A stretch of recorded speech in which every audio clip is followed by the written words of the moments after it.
Alrighty, folks. Welcome to Friday Eve, if you will.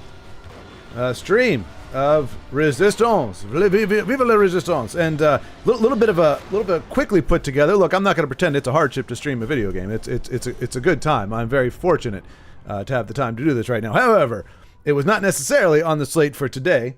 However, our boy Carlos, a la Froglo, so you can see his name in the description there. He is also a fellow streamer, and he is working a full-time job, 70-hour weeks many times. And right now he is in a bit of a jam. Literally, he's been sitting in traffic for 2 hours. Man drives a 18-wheeler, the backbone of the economy, bringing goods and services across the country, and he is languishing in purgatory, which anybody who's ever sat in traffic knows it sucks. But it sucks even worse when you're in one of those big 18-wheelers, because you got everybody's fatigued, everybody hates the situation, and the last thing they want is to let over essentially 4 car lengths worth of cars into their lane, which is going to delay their progress at all. So it's very hard to be a trucker, especially in situations like this, just trying to get along. But so this is a, I mean, not entertaining Carlos necessarily, but this is for him to listen to, and hopefully to provide some form of entertainment, modicum of entertainment as he languishes. Hopefully it'll clear up soon. But it's the crappiest thing. Like, even once you start seeing the emergency vehicles going the other way, a lot of times you'll see, like, if apparently it's a really bad wreck. It's a really bad wreck. So I thought maybe I should play a Crash Bandicoot game in honor of that, but I actually don't have a Crash game. Wait a minute, do I? No, I have Rayman. I have the Rayman. I haven't played it, but I have the Rayman collection. But I don't think I've got any Crash Bandicoot games.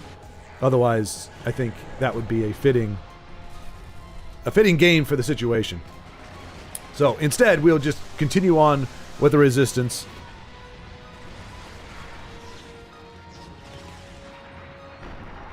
Hopefully saving humanity as Carlos continues his noble task. I mean, who knows how many of you are going to be getting your products or getting things either in your store or in your mailbox in the next day or two because of what Carlos is toting right now. So, let's begin. I mean, re-begin. Continue on with our compagd. I'm a little anxious because she's going to tell us some stuff. But I remember this starting with things in chaos. It's going to be an uphill battle. Hale and Cartwright had discovered the key to the entire Chimeran strategy. The tower they found had not been constructed. It had been excavated. That single fact changed everything we knew about the Chimera. Leaving Somerset, they must have noticed the power conduits radiating from the tower behind them. We believe this discovery is what inspired Hale's fateful actions later that day. The drive to Southern Command would have taken at least an hour, time enough for the Chimera to launch a strike force.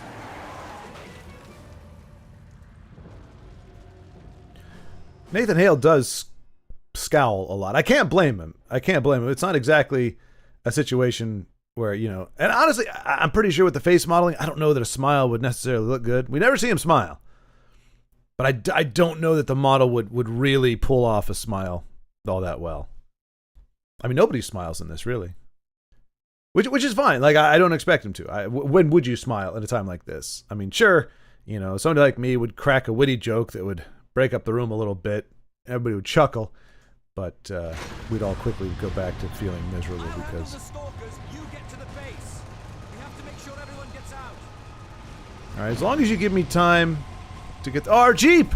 Oh, look what they've done. They've massacred my boy. Look what they've done to our awesome Jeep, man. That thing was awesome.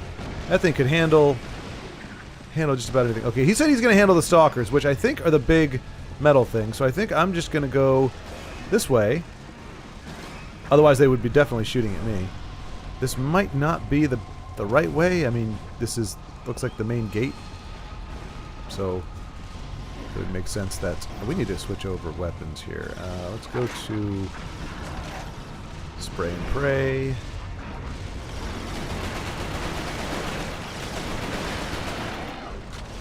Once again, The amount of times that I've hit a fellow fighter in the back of the head because he has walked right in front of my line of fire is ridiculous. Did they really take down those stalkers? They did! Really?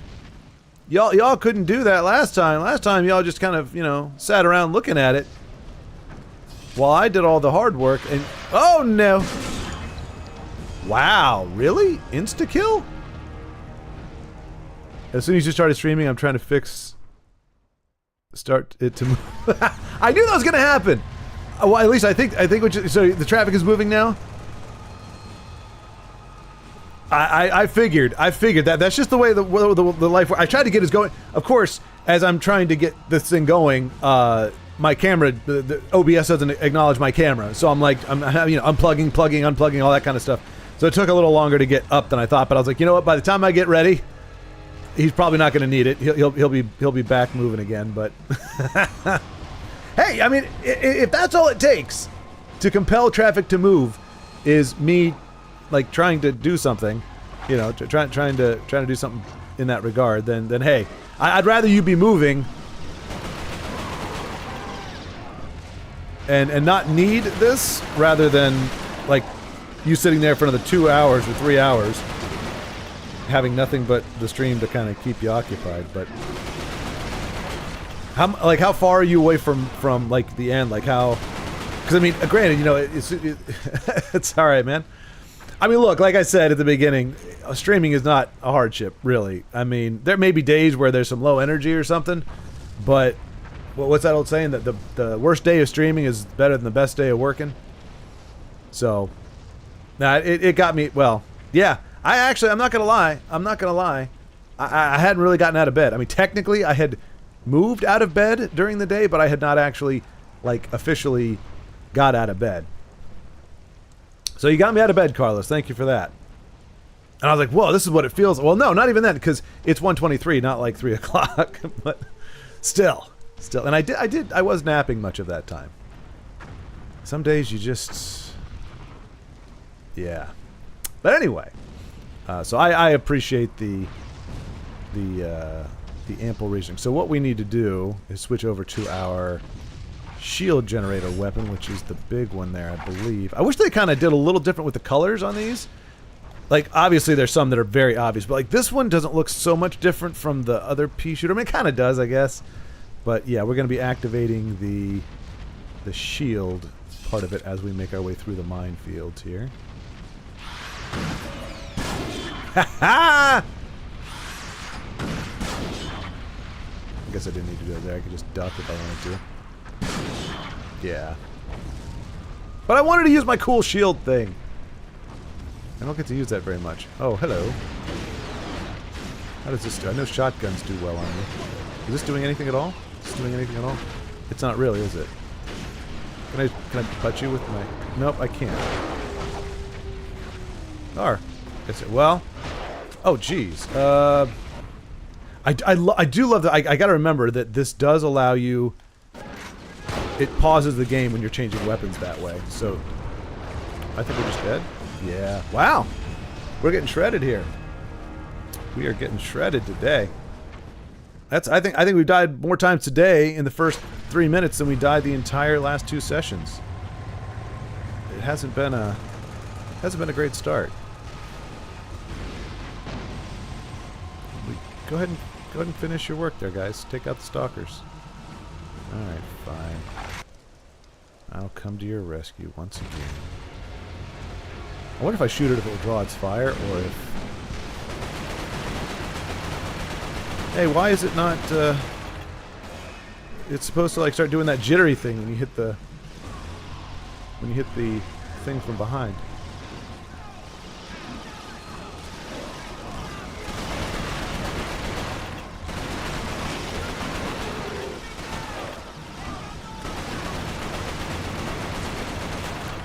There seems to be more of them right now.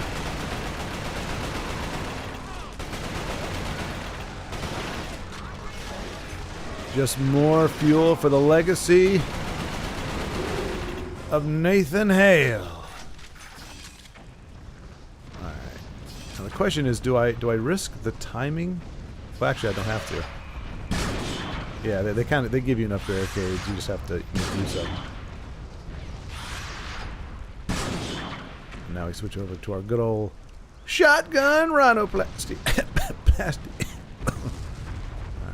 This is kind of like the movie, what is it? The Rinse, Die, Repeat? Edge of Tomorrow.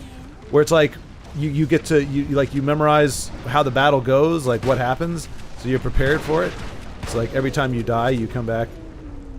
And so now, we'll go to the next part. Something's going to kill us in like 3 seconds. And we'll know what to use at that point. Where are we going again? We're going to the hospital or something? Oh no, we're eliminating the Chimera outside the Southern Command. I thought we were... He said something... I don't know. Who cares? I'm sure it's not important. I'm sure we'll be fine. Nothing to worry about.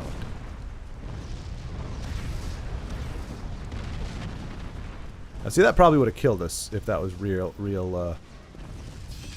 stuff there.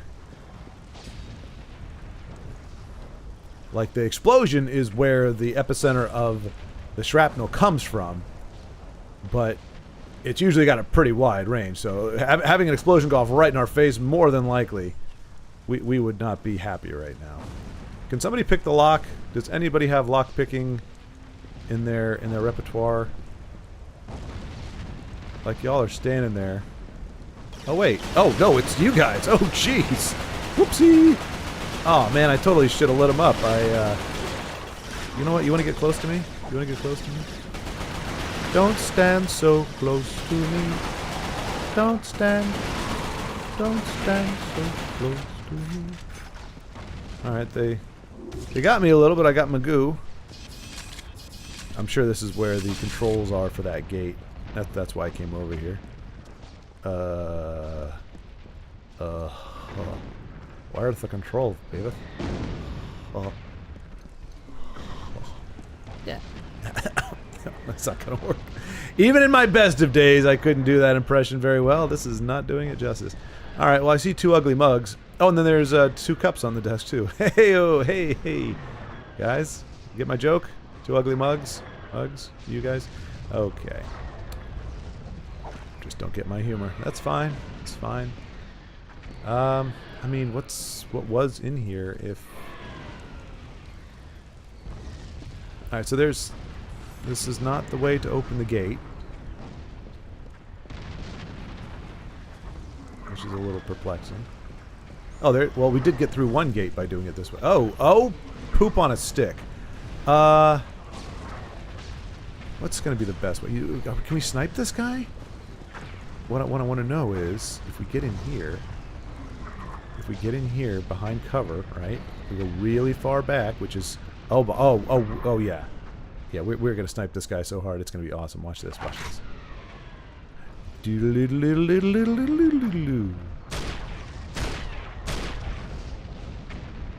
Yeah, shake it off, buddy, shake it off.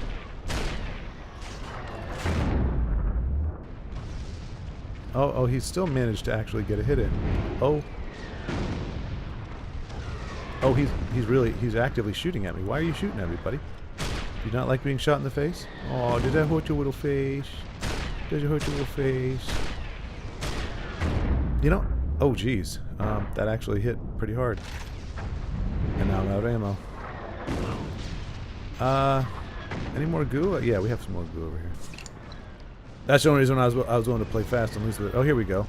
This might be a little better. There he is. Oh no! He's so very aware of where I am.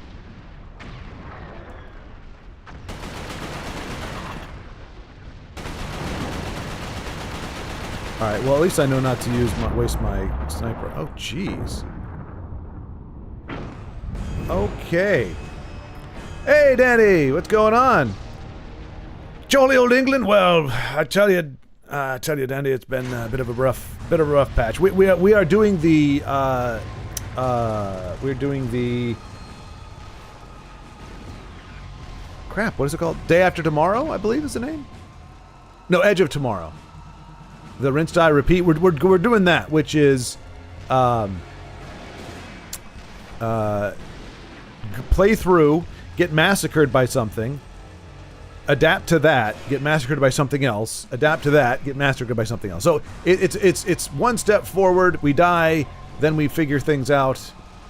It's not going well. Carlos just got out. He's been sitting in traffic for a little over 2 hours, and so he was. I saw him post on there, and I felt for him. That's a long time to be sitting in traffic. So like, would it help if I jumped on a stream? He's like, cool, that'd be great. But as soon as I did, he's like, hey, traffic is moving. So we did our jobs. By starting our stream, we also jump-started traffic in another completely other part of the country. You may say there's no correlation. I say there is. You missed an awesome joke I made because he said the reason why they're in traffic is because of a car accident. So I was going to play Crash Bandicoot, but I don't have any Crash Bandicoot games, so I couldn't do that very well. See, this is the edge of tomorrow right here. We got massacred by these things once, so now we know. Now we switch over to the shotgun because the doggies are coming. We need to shoot the doggos in the face. Come here, doggo. Come here, boy. Come here, boy. There you are. And there's another one. 1, 2. Stop swiping at me, jerk face. Just there we go. And now we know that if we go up this way, we're going to switch over to this little fella right here.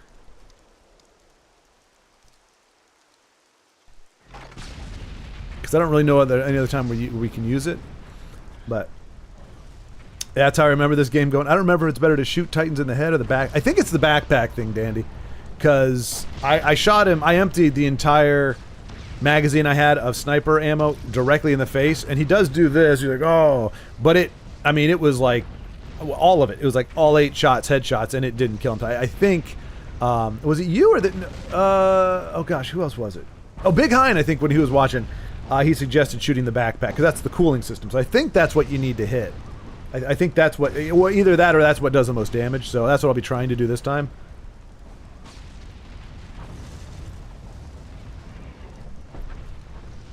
Yeah, Crash Team Racing US City Edition. Exactly. It's it would be Crash Bombad Racing. Or Crash Team Racing Bombad US City Edition.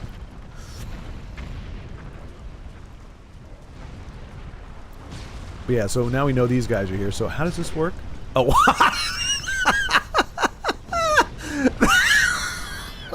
That was the most pathetic thing I've seen in the world. Oh, I thought it was going to be like a grenade where you could lob it up in the air. Instead, I see this little ball. This little go bloop. Like, what?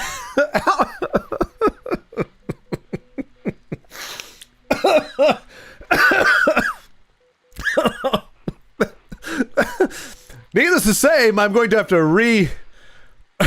I'm going to have to reconsider my plan. I thought I was going to lob a bunch of explosives because he's coming out of a gun. You know, it's coming out of a guy. I think projectile. I think. I got to do it again. Hang on. Let it rip. Wow, thanks for that. Now I just have to get him to walk over here. Oh, he's already here. Oh, you know what? All right, and then is it R2 to? And that's how they detonate? Okay, well, I'm gonna need to do something different now. Okay, now I know why you said you never used that what is it? The sapper? I mean, we detonated them and there was a puff of smoke. Little to no.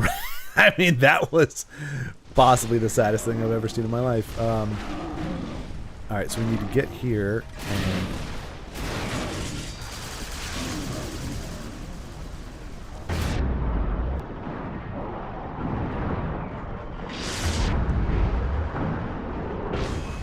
Okay, yeah, so our mistake was I did not realize the big guy came out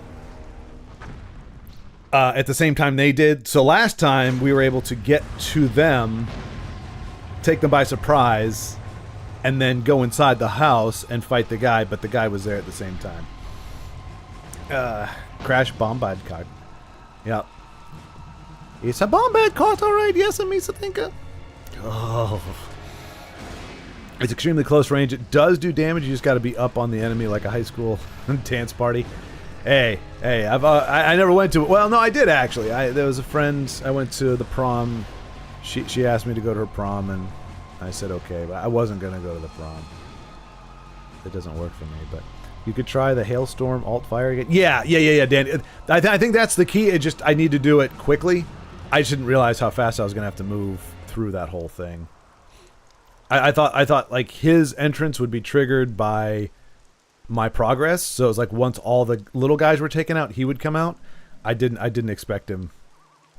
Didn't expect him to be like right there, and then having to fight through them while he's shooting his freaking rocket clusters at me. That just was not gonna work.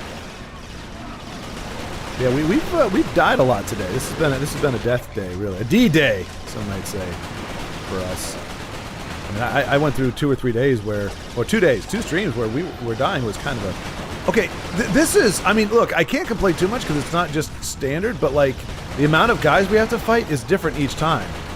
The very first... And the stream can confirm this. The very first time we went through this, we only had to shoot, like, 2 guys. The last time we did it, there were, like, 3 guys or 4 guys. And this time there was, like, a whole freaking squadron of them.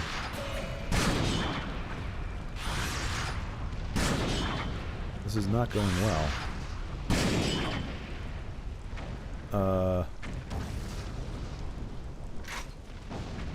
I still can't get over those bomb things. They might be good against these, since they're really intent about getting up on you. But I don't know. Prefer not to risk it. They kind of remind me of Skags, Isaac. That's what they think of. But I mean... But they would have to be badass Skags, because regular Skags go down quick to a shotgun blast to the face. You could try the... Okay, listen, I used the cheat code in Super Bombad Racing to play as Boba Fett before I knew who Boba Fett was. Holy cow, Isaac. How long ago was that? Look, I know we got a decade. A decade and a half, I think, between us. But not knowing who Boba Fett is... What were you, 5? 4? 3? In the womb? Like, everybody... Like, I mean, there's 2-year-olds who know who Boba Fett is. I'm gonna need to have a talk with your parents. Like, how are you raising your kid that he didn't know who Boba Fett was before he went to, like, elementary school? Like, that's kind of standard education, I gotta say. Alright, so... We're going to use this on these guys up here. Right, and then we're going to run into the bunker for cover. Oh, dang it.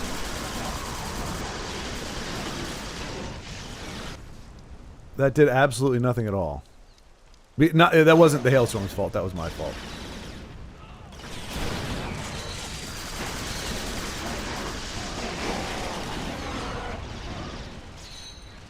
Does good work. Now, we need to get behind cover because big bombad bad guy gonna be shooting rockets at us here in a second. Alright, this might be the... See? Now he's not there. He's gonna be there though. There he is, there he is. There's a big dummy.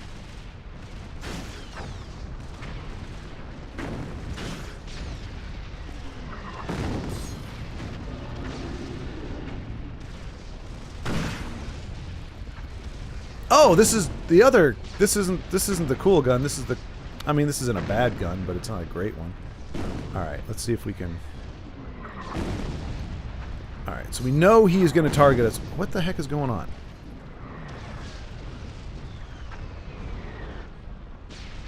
We know he's going to target us through the window.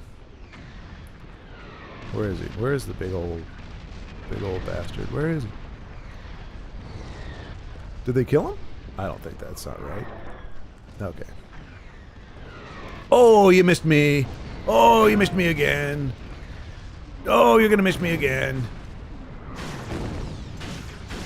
Oh, you know what I should probably do? Switch over to this good old bullseye.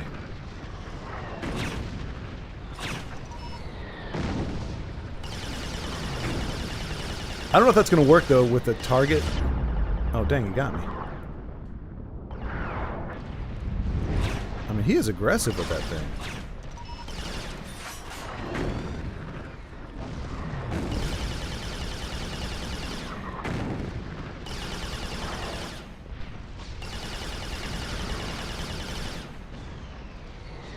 All right. I don't know that any of this is actually doing its job. That's not what I wanted to do. I wanted to switch over. Actually, yeah, they are kind of skag-like. I mean, skags are like objectively more hideous, I gotta say, with the questionable anatomy of the mouth and the big eyes, especially the badass ones with the glowing eyes. They're kind of nightmare fuel-ish things. And they just look smelly. These things just look nasty. All right. I mean, maybe we snipe it, but we snipe the crap on the back instead of the face. I feel we've unloaded a lot of crap at it, and it still is holding up pretty well. You know, we can do, well, no, oh no, wait, what is it? Not the bullseye, the auger. We're gonna try this again, but we're gonna do that. Wait, did he break my shield? No, we got him. We got him. We augmented through the shield thing like the way we're supposed to, and we whooped his butt. And now we're gonna get all of our stuff back. We got our goo.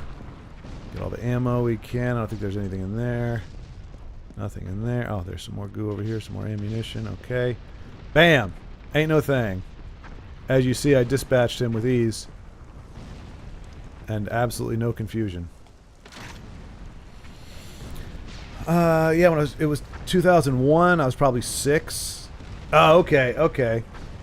My first Star Wars movie was VHS copy of Phantom Menace for my 4th or 5th birthday. Aww.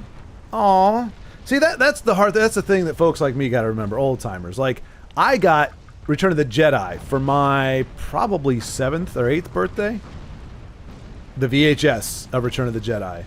Now, granted, I was geeking out long before we got the VHS tape, and we got Empire, I think, first, because they were on TV all the time. So I remember seeing them on TV. Maybe we got Jedi first. I don't remember. I know Jedi was the first one I saw, because I was at my friend's birthday party. We were like 4 or 5 years old. His parents rented My Pet Monster, which I don't remember and have never looked up since, because whatever. Back to the Future, and Return of the Jedi, and we watched them in that order. So all day we were playing with Thundercats and playing football and all that kind of stuff. You know, a bunch of stuff, running around the neighborhood, playing games and stuff. And then we quieted down for the night. We all, there were probably, I think, like 10 or 12 of us. It was a pretty big, I mean, especially for a townhouse. We cluttered that place. Like, we were sleeping in the living room, and then there were some people sleeping on, like, the stairs and then the landing. But I was sleeping next to, like, close to the TV. And so everybody pretty much was up for My Pet Monster. And his parents came down, put in Back to the Future 1. I would say half of us, a little more than half of us, were still awake at that point, and they put in Return of the Jedi. And when it was over, I was the only one still up, and I was completely mesmerized. So it's got to remember that, a lot of people's first experience with Star Wars was the prequels. And like the same magic that was there for me with the originals was other people's experience with the prequels. And as somebody said, and this is not meant as a slight in any way, shape, or form. But the prequel, while Star Wars had a PG rating in order to have the broadest appeal, it wasn't written and created to appeal to a younger audience. It just so happened that it was great for that, and that's where Lucas made his money, because he had the merchandising deal and just killed it with that younger demographic. And kudos to him. Like, reward the guy for creating a PG movie. At a time where it was cool to be dark and a movie can't be good unless it's R-rated and has violence and sex and everything. He made a fantastic movie that was suitable for all ages and proved you didn't need sex and gory violence in order to tell a good story. Oh, I can actually target that, huh? I'm not going to waste my ammo, although I am a little curious about it getting close to me like that. Alright, so I think that means we now have access to the... But I would say the prequels were... So if you were young when the prequels came out, like that, you were the target demographic for the prequels. 100%. So it stands to reason, or that, you know, that, so that it oh, there's probably a lot more mines up here. Oh. Jeez. Don't mind me. I'm just trying to get through this with my... I'm gonna get some more goo here. Alright. Yeah, and I guess we gotta make our way. I guess I should switch over to the auger. And just in case I can't get to cover soon enough.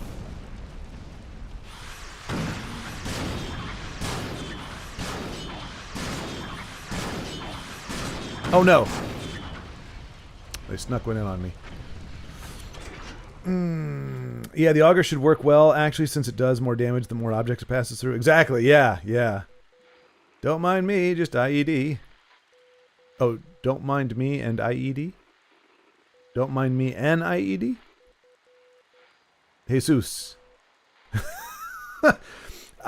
Okay, can you give me the full sentence as it was originally intended? Because I don't know what you're replacing now.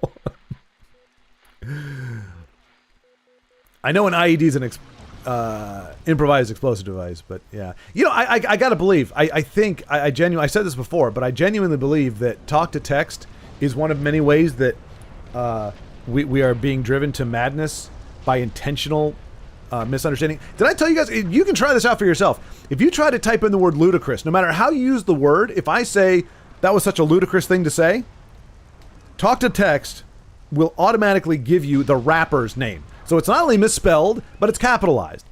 And I'm like, there's no situation where a noun would be appropriate there, and much less, like, I mean, he's not like, it's not like a household name. You know, it's not like he's ubiquitous with the human nature, like where it's like, oh, well, of course you'd be talking about Ludacris. Why wouldn't you be? Because he's everywhere and all things to all men. It's like, stop putting a word that makes no sense in context as a proper noun in a statement where I'm trying to actually say the proper word ludicrous, because I look ludicrous for looking like an idiot who doesn't know that ludicrous spells his name, of course, incorrectly. Or flavors it, however you want to think of it. A former friend used to say it long ago. It stuck with me. Oh, don't mind me, just an IED. The rapper Licorice? Wait, is that what it automatically filled in for you with his licorice?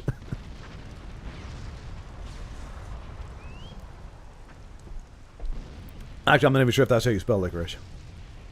That's a word I've not used in a long time. Because I just don't know that I've ever had much cause to use it. Alright. Oh, hello. Goo! Give me my goo! I need to get to the goo. I think this is where I need to go. Around the outside. Oh, this is... That does work for those! Can I trigger it? Oh, no, come on! Exactly, that's who we're talking about, right? Are you messing with me, Isaac? You've heard of Ludacris, right? The rapper? Ludacris? I don't remember how he spells his name. I just know it's spelled incorrectly. That was immediate death. It really was! It really was. They really punished me for outsmarting them this whole time. Alright, well. Like I said, I just don't trust the timing. Oh, that's still gonna hit me, isn't it? Oh, it totally is. It totally is.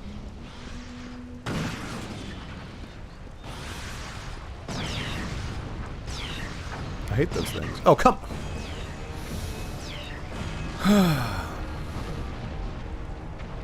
Don't tell me to push X or R3 to avoid radial mines. The timing is horse crap. If the timing actually made any sense, I would do it. You know what? We're going to do it, though. We're going to try it. See? That's how well that works. Come on! Those things are so broken. It's ridiculous.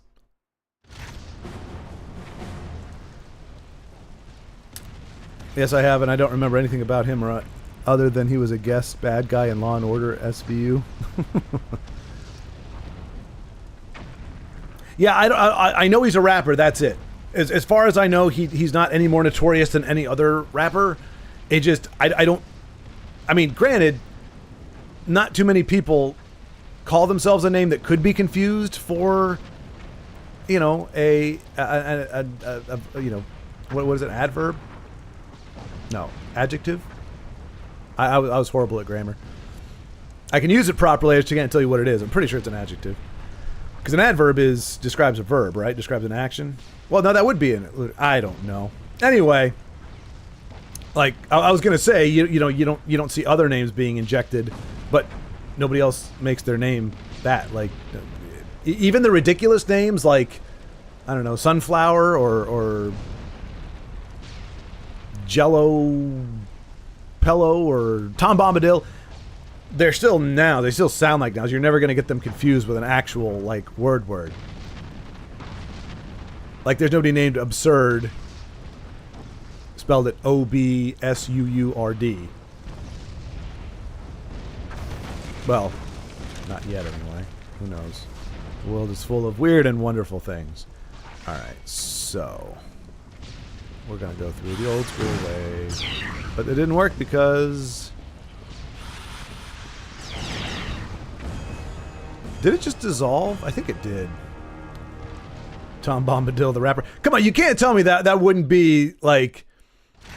Because it almost has like a rhymey song to it. Tom Bombadil.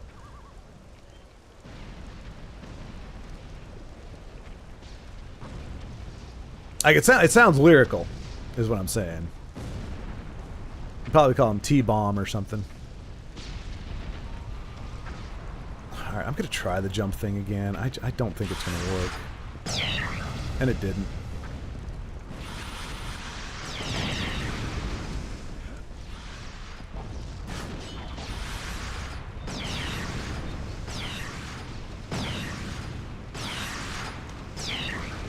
Damn, I'm a Jedi. You see my Jedi skills? Do you see my Jedi skills just now? See, what I like to do is bitch and moan obsessively and excessively. Say how impossible something is, and then, once everybody believes I believe it's impossible, do the impossible. Because otherwise, you just be like, oh, he's just ducking and jumping. But if I make it seem like it's an impossible thing to do, obviously people who played this game before will know better. But for those who don't know, they'll be like, oh, damn, this is an insurmountable object. There's the obstacle. There's no way he could this is ludicrous. Yo. They're not going to know. And then I exceed their expectations. See, I don't subvert expectations, I exceed expectations, and that, my friends, is why I average about 12 views on my videos, because the strategy pays off. Oh yeah. Alright. Seriously? I risked all of that to get to a place with a bunch of boxes that I can't even break open with the butt of my gun? Come on, there's gotta be something in here. Give me something. I would expect his music to be ska. Clean. Wait. Clean? Isn't that what Jesus did? What? Wait, what? That's a problem. When I go on a monologue, I tend to say a lot of things, and so even a direct answer or comment on something I said, I might not, because like, wait, which part of it was what Jesus did? Exceed? I mean, if we're talking about resurrection, I mean, to be fair, that is pretty... that's actually, that would be... If that was it, it would be the opposite, because he was like... Well, first, he did it preemptively. He raised somebody from the dead in 3 days, after 3 days, which I still maintain was done partially as a kind of a reassurance. Because I hear, death can be a pretty scary thing. if you're a human being. Oh, clean was about making it through those mines without a scratch, and Jesus' thing was convincing a bunch of people he's doing impossible things. Oh, gotcha. Well, he didn't, though. Like, he kind of downplayed it. That was the thing. He's like, didn't you know? Like, what was it? He said, when they said, because it was a crippled guy, and he said, he told the guy, your sins are forgiven. And a bunch of the religious people were like, who is he to forgive sins? And he says, which is easier, to say you're healed or your sins are forgiven? But so that you may know that the Son of Man is capable of forgiving sins. Meaning, from his point of view, it's much more phenomenal and much more like crazy, amazing, the idea of forgiveness of sin. But so that you may know that I can do that, get up and walk. So he kind of downplayed it. And he said, look, I'm going to rise again. Like, it wasn't, he didn't say that. I don't know if other people have said it since, but he never made a big deal of it himself. That was never really the point. Which is why he said, they said, oh, why don't you do miracles? And he said, if people aren't going to believe, they're not going to believe if I do miracles. What difference does it make? You had the prophets, you have all these other things. If you're not going to believe it then, you're not going to believe it just because I do some whatever stuff that can be hand waving away. People can just be like, oh, well, that was a trick, or it was whatever, or he's a whatever. It's like, you're going to believe it or you're not. Miracles were never done to make people believe. They're usually multifaceted. But it's an interesting call. There's a lot of charlatans out there. I would not consider Jesus to be one of them. Even people who don't like the guy or believe that it's weird. It's interesting too with Jesus, because people will say, I don't think he's a son of God or anything, but I think he was a good man. I'm like, well, when this quote unquote good guy says that he is a son of God, he's either a liar or a whack job, or he's a son of God. You can't really pick one. You can't be like, oh, he's a good guy, he just lied his ass off, or he's a good guy, but he was just kind of out of his mind crazy. You kind of got to go all the way with it. What in the world? Are they still shooting at me? What are they doing? But yes, but I did make it through cleanly. That is quite true. Miraculous, some may say. I don't say that. I think it was just a good run.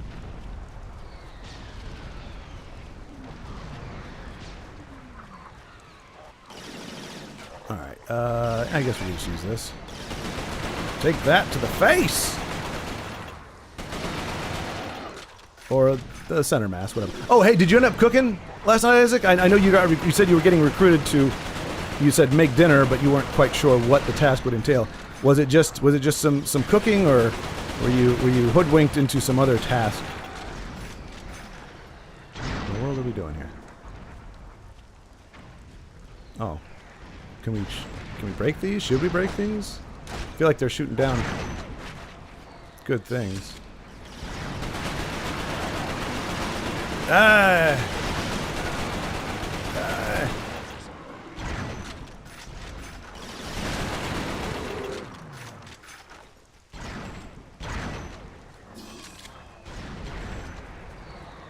Alright, well, usually they give you a little bit of goo after that, but I don't see any goo.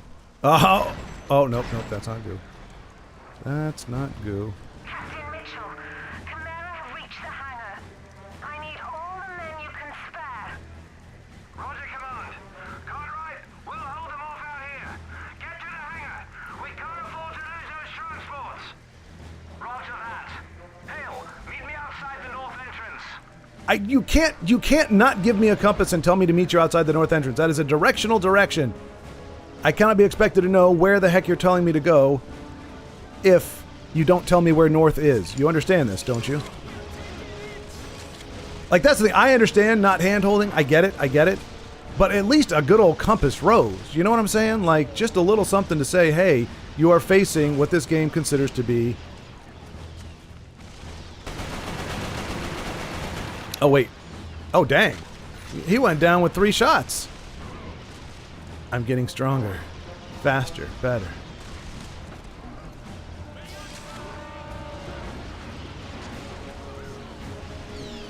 That's an auger.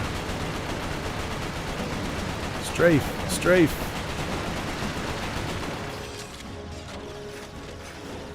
Is that one of our guys? It is.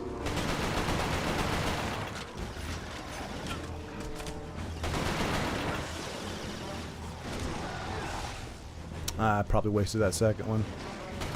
That first one cleaned him out pretty well. Hey, don't use that kind of language in this time. I need you to keep... Get inside. Darn those buggers. Alright, well... I think we died like 4 or 5 times. Oh, actually more 6. Oh, anyway. Fought off the worst of the attack on the northern entrance, but we then faced a graver threat.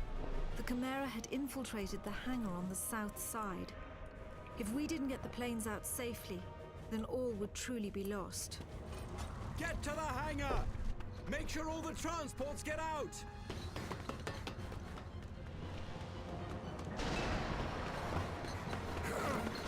Ooh.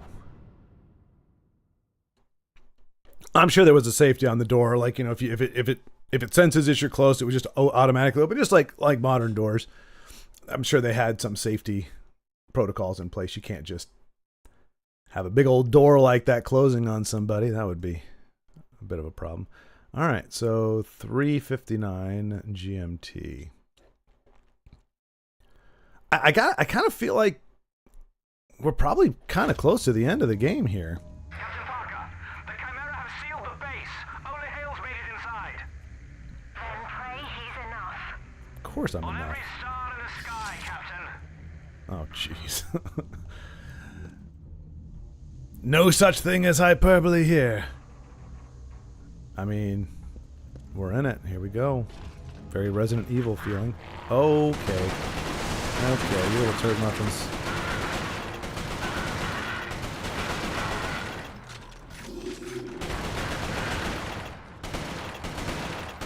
You're not good enough to be a problem for me, no matter what you do. No matter what you do.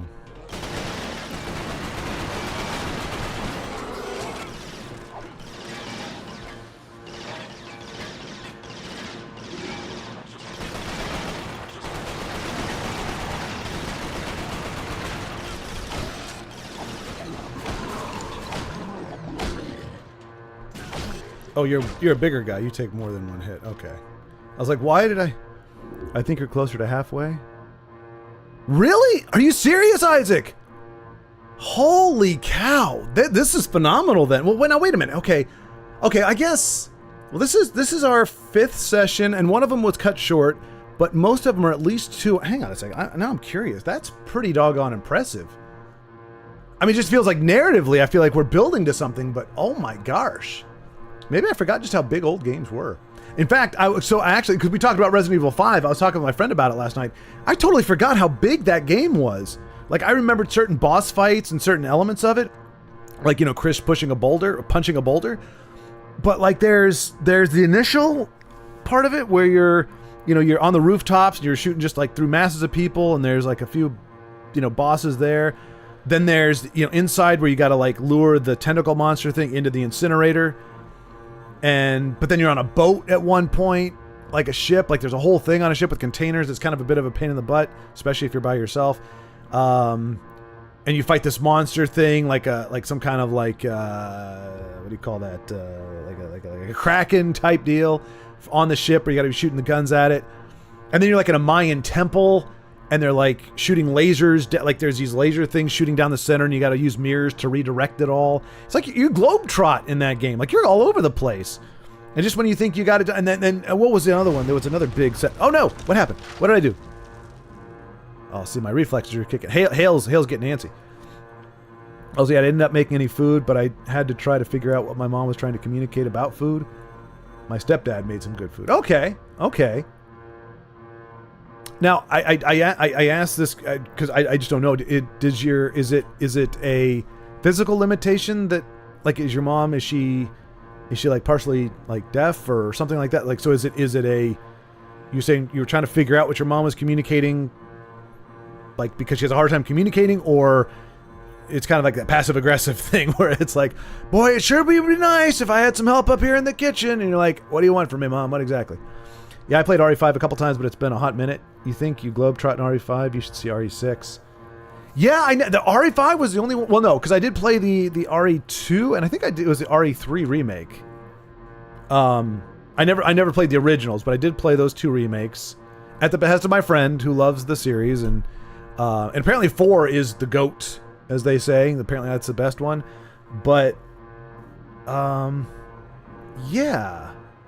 There was somebody who was saying like RE6 was even more like action oriented, but it had shifted and people weren't used to that kind of style. But I thought 5 was the one that people were, had an issue with, because it is. I mean, I'll admit it is much more of an action than a suspense horror game.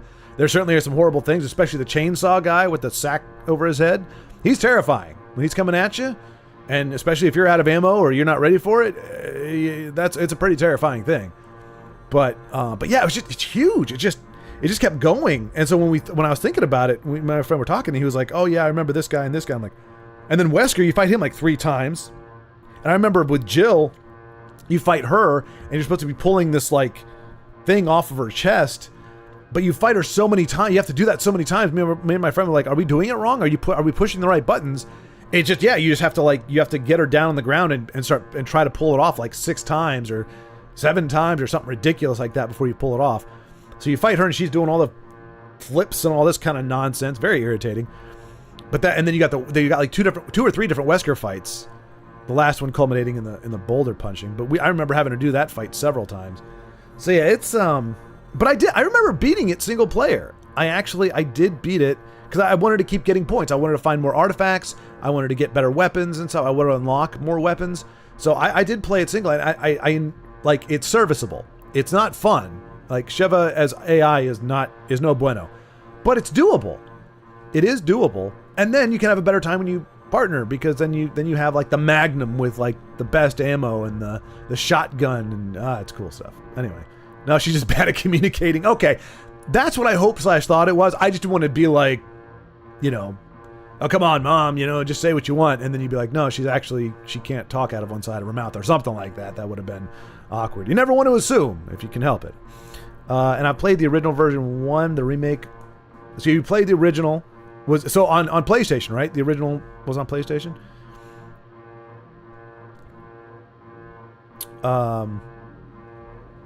The remake of 2 and 3, the original 4, 5, and some of 6. Yeah, 6 is more action than horror, and there's multiple campaigns. At least 4, maybe. I can't remember. Dang. Is that also... Because... So I was watching... So Maximilian Dude, I think we were talking about this yesterday. I don't know if I had seen that already yesterday, or... So I don't know if I talked to... I think I did, because we mentioned RE5. But like, yeah, they're top... At the end of it, and they actually had the audience root... Because they were divided down the middle for the number 1 spot. So it was ranked the original 4th Resident Evil 4, then Resident Evil 2 original, then one of the remakes, I think. Like then RE1 original remake, and then it was like 1 or 2, and then 7, and then 5. But they admitted that 7 was like, they were like, the first half of 7 was great, like amazing, and it brought the series back to its like horror roots and everything. Which for fans of the series, hey, I want you to get what you are used to out of the series, not make it an action genre for somebody like me. But then they were like, but yeah, after that first half, it doesn't really go anywhere. It doesn't really keep going. So I'm like, so I don't know how a game that's only really halfway awesome supersedes a game that, especially in co-op, is like, it's considered one of the best co-ops. It was the most fun I've had with the most immersive co-op and replay value, because you can level up stuff. But yeah, I remember thinking, I don't know, I had the impression that it was a much faster game or a much quicker game, but it really isn't. It's got a lot in it. And yeah, even if we're like 3/4 of the way through, this is still a pretty hefty game. So yeah, that's what I was going to look at real quick. That's what I wanted to see. Really quick, let's see. So we are on 5 right now. We've got 3 hours for our first 3 hours. 4 hours, that's 7 hours. Oh no, wait, well, okay. 7 hours, but we talked for like the last hour and a half of that one, I think. So we'll say 5, 7.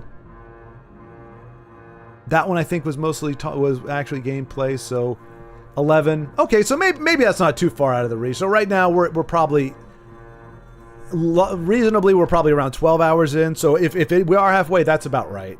That's about right.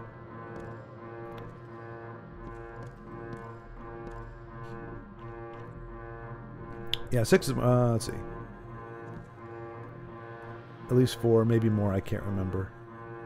I didn't play the remake of 4, but I watched multiple playthroughs of it. Same with RE7.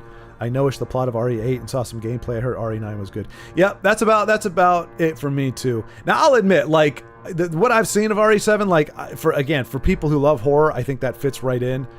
But for somebody like me, like I'm like RE5 kind of pushes as far as I want to, like, because it's not really horror per se. It's scientific, whatever.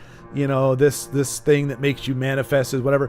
But like 7 was some genuinely like disturbing. Like I don't like really creepy stuff.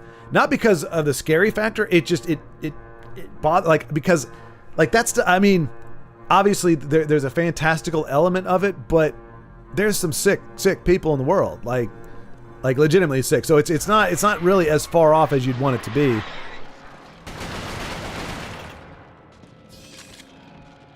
Oh, he's twitching.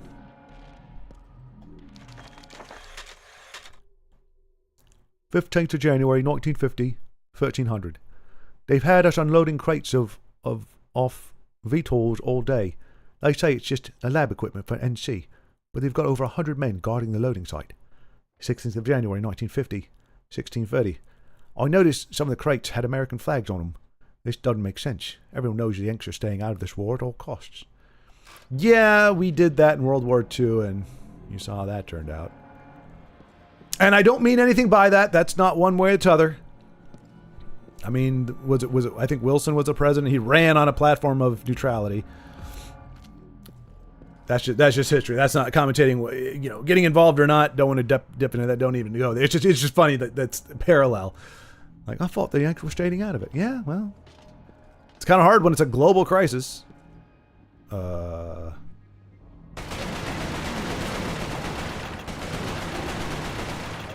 I mean, that was the saddest big guy I ever saw. I didn't. Oh, he's got a little headgear on. How cute is that? He's got a little facial. I mean, I am just a badass. But yeah, so unfortunately I don't know that I could do RE7 or RE8, no matter how good they are. They're just not my cup of tea. Like visuals and everything. Like that's why I'm having such a hard time of finishing Dark Souls. I still have the game still owes me $20-some as far as I'm concerned. I haven't got my money's worth out of the game yet. But it's like we're going into like these sewer area thing where it's like all browns and blacks, and it's got like a bunch of annoying, you know, like spongy characters that you're just gonna have to like slice and dice for an hour and a half. I don't want to. I just like this one. It's a little bit of a bummer that it's so desaturated. Like I said, it feels very Band of Brothers-ish, which is fine.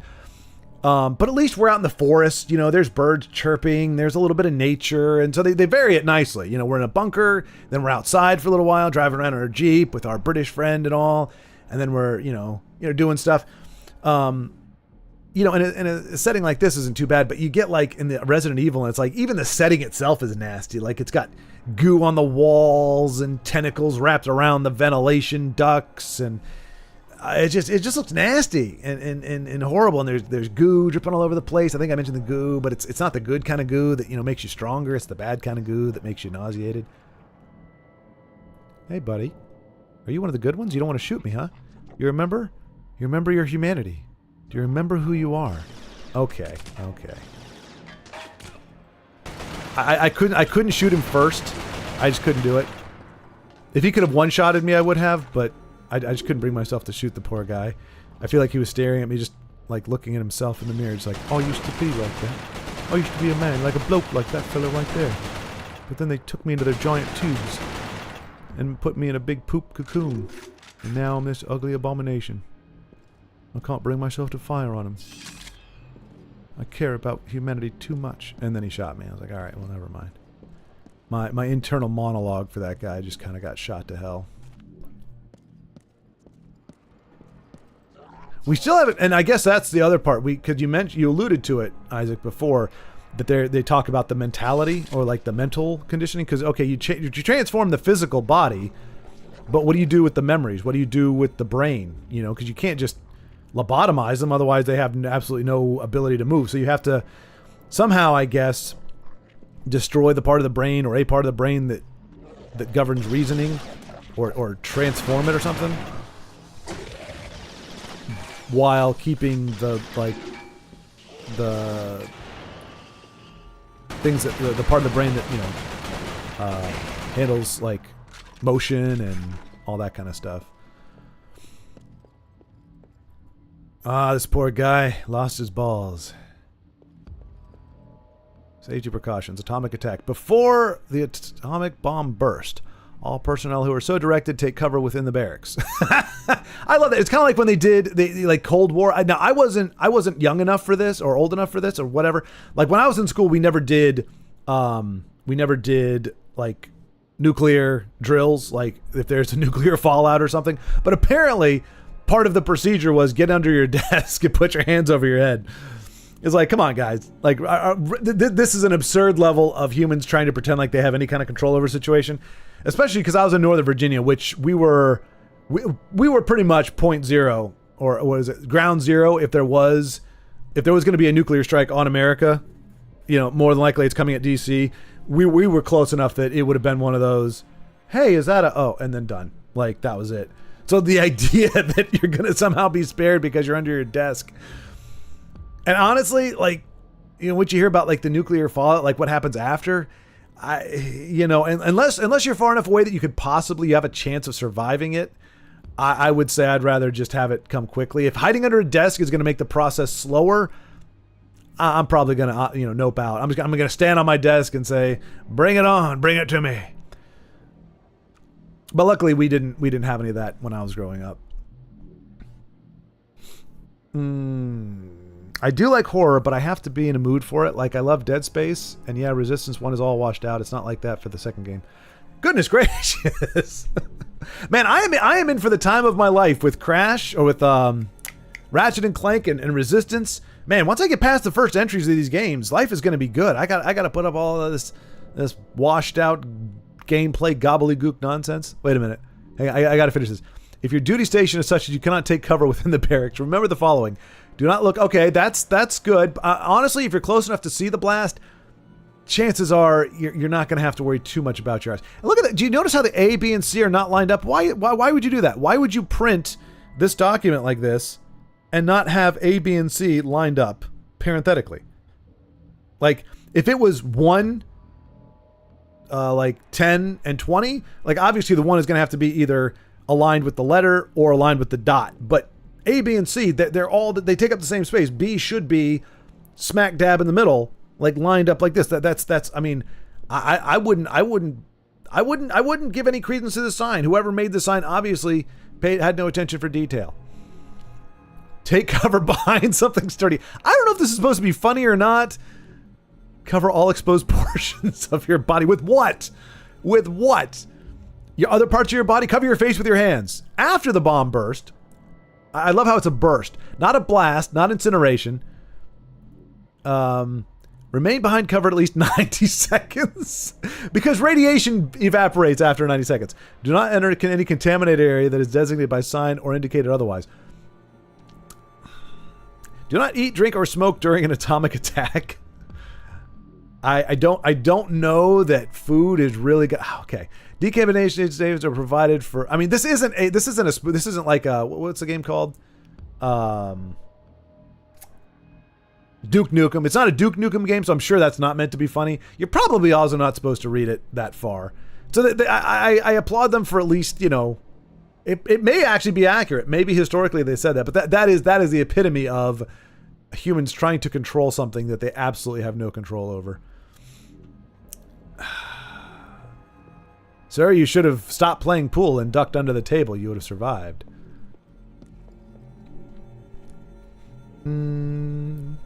Yeah, I mean, like Dead Space, for the little bit that I've seen, like that might be... Because that looks like it's more like an Alien thing. Where it's the situation is horror, but it's not necessarily... I mean, obviously the game is designed to be that way, but it's like Whereas like Alien was kind of like a horror story in space, but it was because of the situation. You're alone with it. Like the ship was not horror. Like it wasn't like you're in a creepy abandoned ship. It was a perfectly good ship, nice ship. But once you introduce, you know, the xenomorph into the situation, it becomes a horror scenario. From what I saw, it looked like Dead Space became like a horror scenario. I'm curious about BioShock. I do have that one. I'm curious to play it because my understanding it also has kind of a horror thing, but it doesn't look like it's abjectly horror. It's kind of like a disturbing situation. I don't know. I mean, like I say, I draw the line with kind of the Elden Ring type stuff just because, as I've said before, I don't like seeing anuses where mouths are and vice versa. Limbs sticking out from anuses and what. There's just a lot of orifices and strangely located eyeballs and armpits in Elden Ring characters. I can't see the artistic beauty of such abominations. I can appreciate the creativity, so-called, that goes in there, but I mean, it's kind of like a hodgepodge of just stick stuff on things. What are you doing? Oh, you're a something. I mean, you couldn't find the trigger on your weapon, unfortunately for you there, sir. But you actually look like something a little different. Oh, maybe he's just an auger. He's an auger carrier. I mean, he's dead now. He's a corpse. You look good like that. You went through a metamorphosis. You were a human, then you became a chimera, and then you became a corpse. And I think if you can't be the first, it's better to be the last. And I'm here to make sure of it. Kicking ass and being thwarted by doors.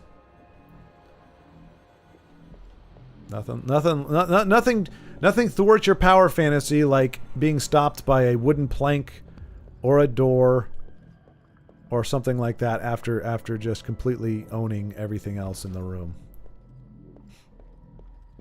It's like, I am unstoppable. I mean, unless you close a door and put a lock on it, then I'm kind of screwed.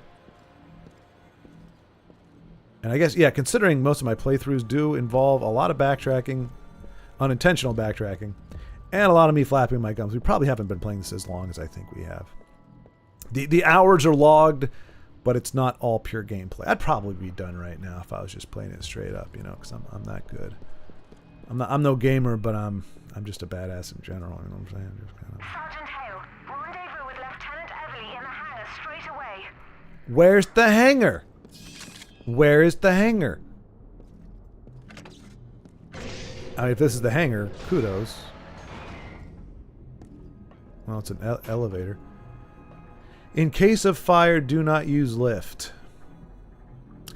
So, is the situation where this sign would be useful? You are on the elevator right now, and there's fire coming at you. You look over. Do not use lift in case of fire. So your option is to go into the fire or to try to use the lift. I'm going to try to use the lift. I'm not going to lie. I think that would be the lesser of two evils. Because if I'm over here and I there's a fire, I'm running from the fire. Oh no, there's a fire, and I run in here. Like, I'm probably not going to see it. I'm going to come in here and I'm going to hit the button. Before I and then I look around and look how fast all that went. Look how fast that door closed. By the time I turn around to see the sign that was not visible when I came into the elevator, I am using the elevator during a time of fire. Like, this is just poor signage placement, really. Kind of like when I got pulled over the last time. Oh no, I'm getting shot. What? Oh no, there's things happening. Oh goodness gracious, it's the big ugly.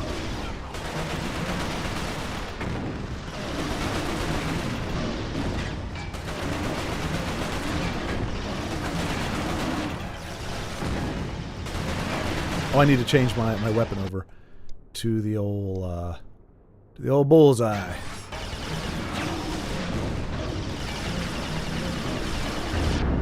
Oh crap! I didn't duck fast enough. There we go. Squoosh. No! I need more goo. Men, help me. Protect me. Ha! Oops. Crap. That was not the grenade. See, this is why I don't like the fact you have to toggle on crouching, because I can't... Are those not doing anything? They're not doing anything. Alright, I got it. Duck, damn you.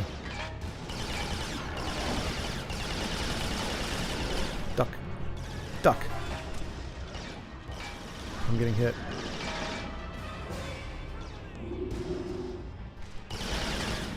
The game is punishing me for making fun of their signage. Oh no, we are totally dead for a ducat here. Yeah, we're dead. Let's see. Hang on, I missed a whole bunch of talking. I thought this game touched on it, but now I'm not sure because I thought it was going to do it for the first encounter with Angel. I don't want to spoil it, but I do have a simple answer about the mind of the Chimera. They do actually explain that. Okay. Listen, despite its flaws, Ratchet & Clank is still a great game. Oh, no, I agree, Isaac. I'm not saying it's a bad game. I'm just saying, like, so far, I've played 2 games in a row where I've been assured that the games get infinitely better. Like, every complaint I have is like, oh, they address that in the second one. That's all I'm saying. Like, they're fine. This is fine. Like I said, it is noticeably washed out, but it's like, okay, it can be a little more saturated. And you're like, oh yeah, they fixed that in the game. So I'm like, okay. It's just, that's what I'm saying. I'm going to enjoy them even more. So it does feel like I'm having to go through it. I'm really having to sacrifice and go through hard times because I know that there is a better version of the game out there. It just is in the sequels. But that's why I felt it was important to play the original first, because it might be the only time I actually play the original. Because I'm guessing, Carlos, Isaac, you can tell me, but like the best games in the series you probably played more than once, whereas maybe the first one you only played the one time, which is why a lot of the details are sketchy for both games, because it's like, it's been a while since I played them because better games have come out since. Let's see. I went back and played the original Spyro digitally on PS3 yesterday, and it was a little rough, but still a treat. Those PS3 versions have some horrible slowdown. Oh, really? Really? So, but the original Spyro was a PS2, right? So you're telling me the PS3 emulate... Wait. No, the PS3 legitimately plays PS2 games, right? So you're saying when the PS3 ran the PS2 game, there was a lot of slowdown? Or... Yeah. How's traffic? Oh no, Dead Space is inherently horror. Okay, but BioShock isn't necessarily horror, just horror-inducing situations, I guess. Yeah, and that's why I bought BioShock, or I'm interested in BioShock, and not really doing much with Dead Space, because the vibe I got was that it was supposed to be kind of that situation. But it's good to know that I was wrong about Dead Space. And Dead Space's little stick stuff on things, like just no buttholes. If you ain't first, you're last. In case of lift, do not use fire. Right? I mean, come on. Protect me, Squire. What is that? Protect me, Squire. Oh, that's Claptrap in Wait, does he say that in Tiny Tina's DLC, or did he just say that in general? Protect me, Squire. I think that's what that is. Oh yeah, the Claptrap, sure. Because okay, there we go. I didn't look down. I didn't look past that. I didn't know you were going to attribute the quote. I thought you were going to leave it for me to figure out. But yeah, Claptrap. I liked everything in Resistance 2 better than the first game, aside from them limiting you to only 2 weapons at a time. Yeah, okay, yeah. I played Resistance 2 a few times on my own, but I played Resistance 3 multiple times with the computer. Oh, are all of these or any of these online multiplayer? So it sounds like Resistance 3 is multiplayer. And you said you have your PS3, right? You just don't have a lot of games for it. So do you have Resistance 3 for PS3? Because we, when I get to there, we could tag team that bad boy. If that's still the case.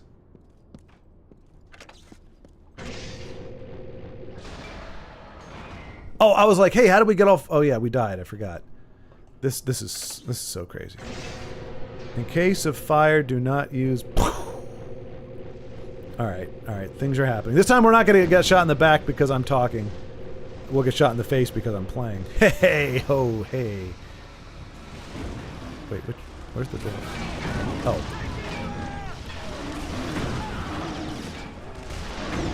Alright, switching over to...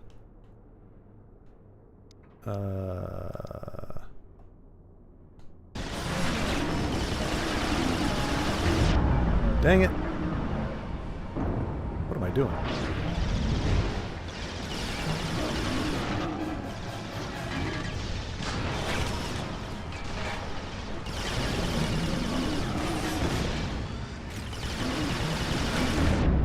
Dang it.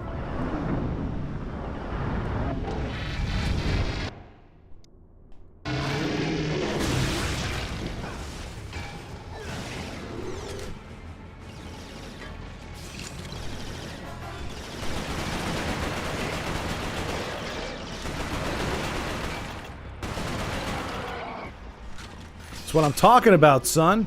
That's what I'm talking about.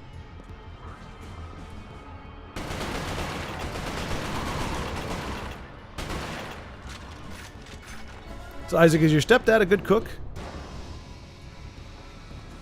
I was fortunate. I had an amazing, like when I was in college, I had a roommate who was an amazing cook. He could cook fantastic stuff, and I got to benefit from that. Even though my Dragon Ball Z story indicates that when I was in charge of making food, it was bologna and Dorito sandwiches. Oh wait.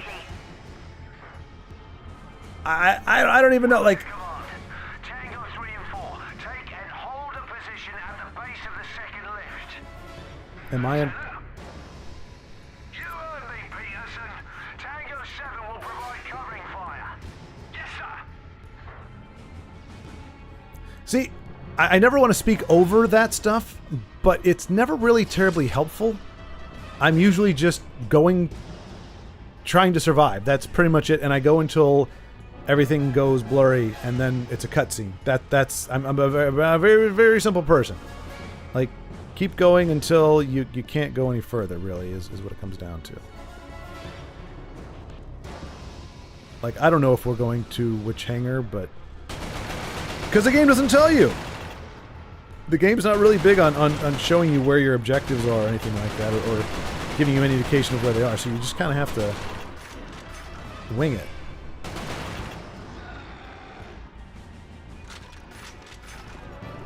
I really want to use my little silver balls that are pretty crappy, but I don't know how to do that. I mean, I don't know of a way to make them useful. Oh, what's in here? I do wish, like, the only thing I miss with this game is an RPG element. Is that right? Yeah, RPG. Like, that's the thing that made Borderlands stand out. So I do love action-driven, campaign-driven first-person shooters. I love it. So I'm good to go. But like here, I go into the room and I'm like, well, unless I have to be in here, there's nothing, like if my ammo is good and I've got all the goo I need, there's no point in exploring, because I might find a dossier that says something that I don't know what it's talking about. But like I can't. It's not like, oh, you got some credits or you got something or you found an upgraded this. Like there's no reason to explore a space unless you're bleeding out or you're out of ammo. So I do wish there was some RPG elements. I swear to goodness, Isaac. I swear to goodness. If you or Carlos tell me that there are RPG elements in the second and third game, I am going to quit this game immediately.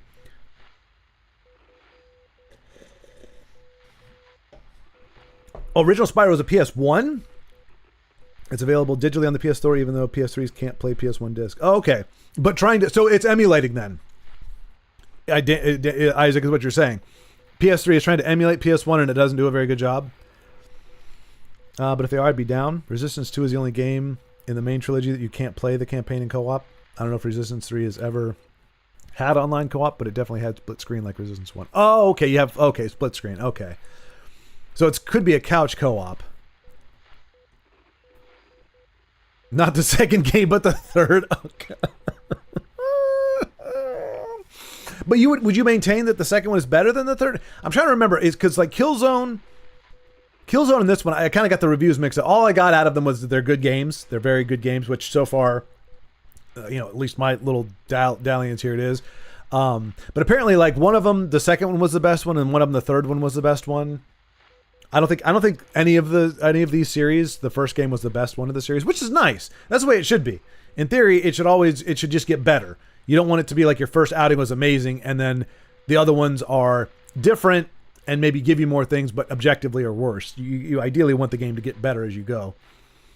So that's good. That's good. It just sucks if you're if you understand, if you're pointing out the lack, and like, man, I wish I had this, and then you find out, well, the other ones did, then you're like, dang it, why am I? But I got to save the world here in order to save the world later. I can't just save the world willy-nilly when it suits me. I have to save it in a desaturated, non-RPG oriented game and setup. Oh, well, how about we just give him a little bit of this and a little bit of that? Oh, I'm going to be able to... can I circle around? Oh, hell yeah. Oh, no.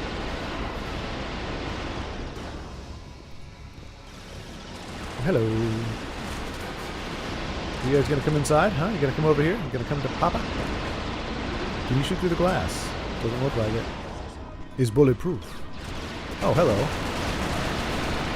Wandered over here, huh? Big dummy.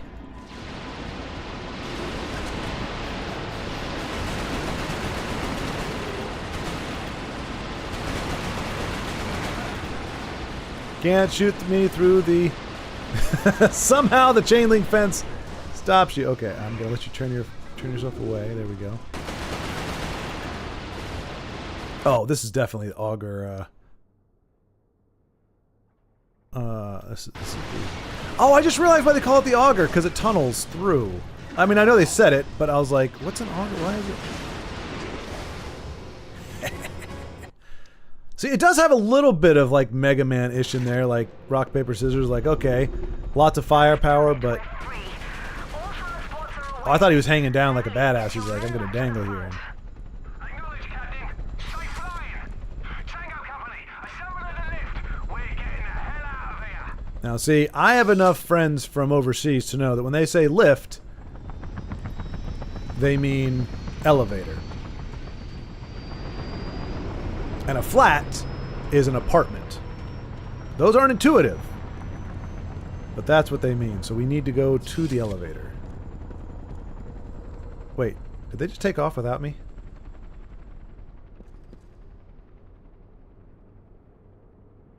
But why is it quiet? I've been left behind.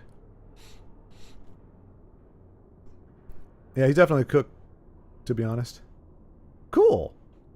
Hey, Big Hind, there he is. Was just talking about you, how you pointed out that perhaps the weakness of the really big guys is their cooling packs and not their face. And I think you were correct, sir. We sniped a big one like 9 times in the face, and all it did was kind of shake it off. So I think you were correct, and eventually we were able to bring it down. I wish for aliens who steal our human babes. Duke Nukem Reloaded. Wait, is that a line? Is that a quote from the game? I've never played a Duke Nukem game. So maybe that is a line. Otherwise, it sounds horrible. Resistance 3 takes a tip from Ratchet and Clank and has upgradable weapons, which is what the series was missing. Yes, Isaac. Yeah, I can concur. Like I said, that's kind of the having a little bit of it, because that's really the only RPG element in Resident Evil 5, but it kept me coming back because I wanted to try to play it with a batter-ass weapon. You know, go around with a Magnum and just boom, one shot the... I think you could take out a lot of the bosses with like 3 shots from one of those things. A fully upgraded one, that is. I still think Resistance 2 is more fun, but it's a whole different vibe from the first game, and third game is a whole different thing from the first 2. Okay, all right, well, I guess it'll be fun to explore that shifting dynamics. Resistance Fall of Man walked so Resistance 3 could make half-decent sprint time. No Usain Bolt or anything, but good nonetheless. As long as it's not getting worse, I think that's the key. Because I'm one of those people, I don't mind more of the same. I really don't. Like, if I really love something, like Borderlands 1, if Borderlands 2 had made minimal changes and just gave me a different section of Pandora to explore, which is what a lot of people like would call just a DLC, you know? But I mean, it was a full game, but you just explored more areas and they didn't really overhaul anything. You know, maybe they added a few different kinds of guns or different legendaries or something like that. I would have been okay with it. Like, or if they gave it more of a story, or like even play through the first game, but now with more story and, you know, some quality of life or something. Like, I don't mind that. I don't mind more of the same. Not in a row. It's like Uncharted. I like Uncharted not in a row. I can't play 1, 2, and 3 back to back to back because it just wears out. Even though I like the games, it wears them out. But I like the fact that 2 just kind of makes small improvements over 1 and kind of the same thing with 3, I think, that they don't overhaul the series, because then it becomes something where like, eh. So I don't mind. A lot of people do. They'll when I see a critique, they're like they just they're just reinventing the wheel, or they're just doing the same thing. I'm like, but that's what made the game work. Like, it's one thing if after it gets out there, you start hearing people's feedback, and unanimously people are saying this needs an RPG system, or this needs this, or I found the colors were like, it's like, okay, you take criticism and you take your own thoughts and everything, and you make it better, but you don't have to like. Now you're a superhero jumping. Like, I think that's what they did with Call of Duty.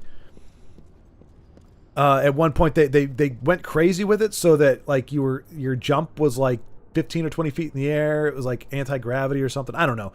They tried to go superhero with it, and it did not go over well. I still maintain that I would enjoy the game more if both sliding and jumping made shooting almost impossible. Like, you could technically shoot, you might get lucky, but you should not be able to have better accuracy or be able to target people while you're sliding or while in the air. I mean, unless we're talking like hip fire. Like, if you're sliding towards somebody and you're just shooting in a straight line, okay, that's one thing. But this whole like slide bunny hop nonsense and then shooting somebody in the air and having better accuracy and being harder to hit, it's like, come on, really? Like, I don't mind sliding mechanics. I kind of miss, actually, there's no sliding mechanic here. There's no sprint either.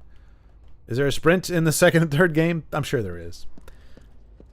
If it's something that's lacking in the first game. Oh, look at that littering. Come on, guys. Like, if you're going to invade our planet, at least keep it clean. I heard something. Oh, piss.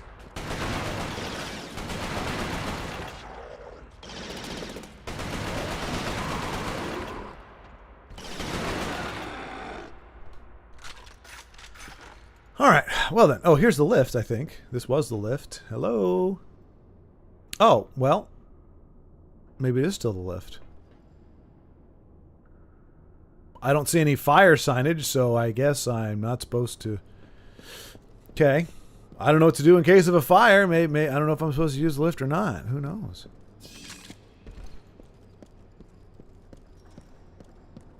It's kind of creepy. Oh, that might be the lift. That looks like a lifty device.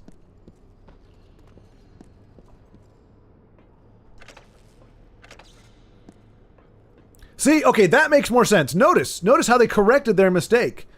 They actually put the sign in a way that you could see it as you're getting onto it. So you're running. There's a fire behind me. In case of fire, do not use lifts. Okay, I'm not going to use the lift because the sign told me not to. I'll just go over here and burn to death. At least you got that. Whereas the other one, it was like over here and facing this way. So you get in the elevator and you're like, okay, good, I'm safe. Activate the elevator. Oh, wait, what?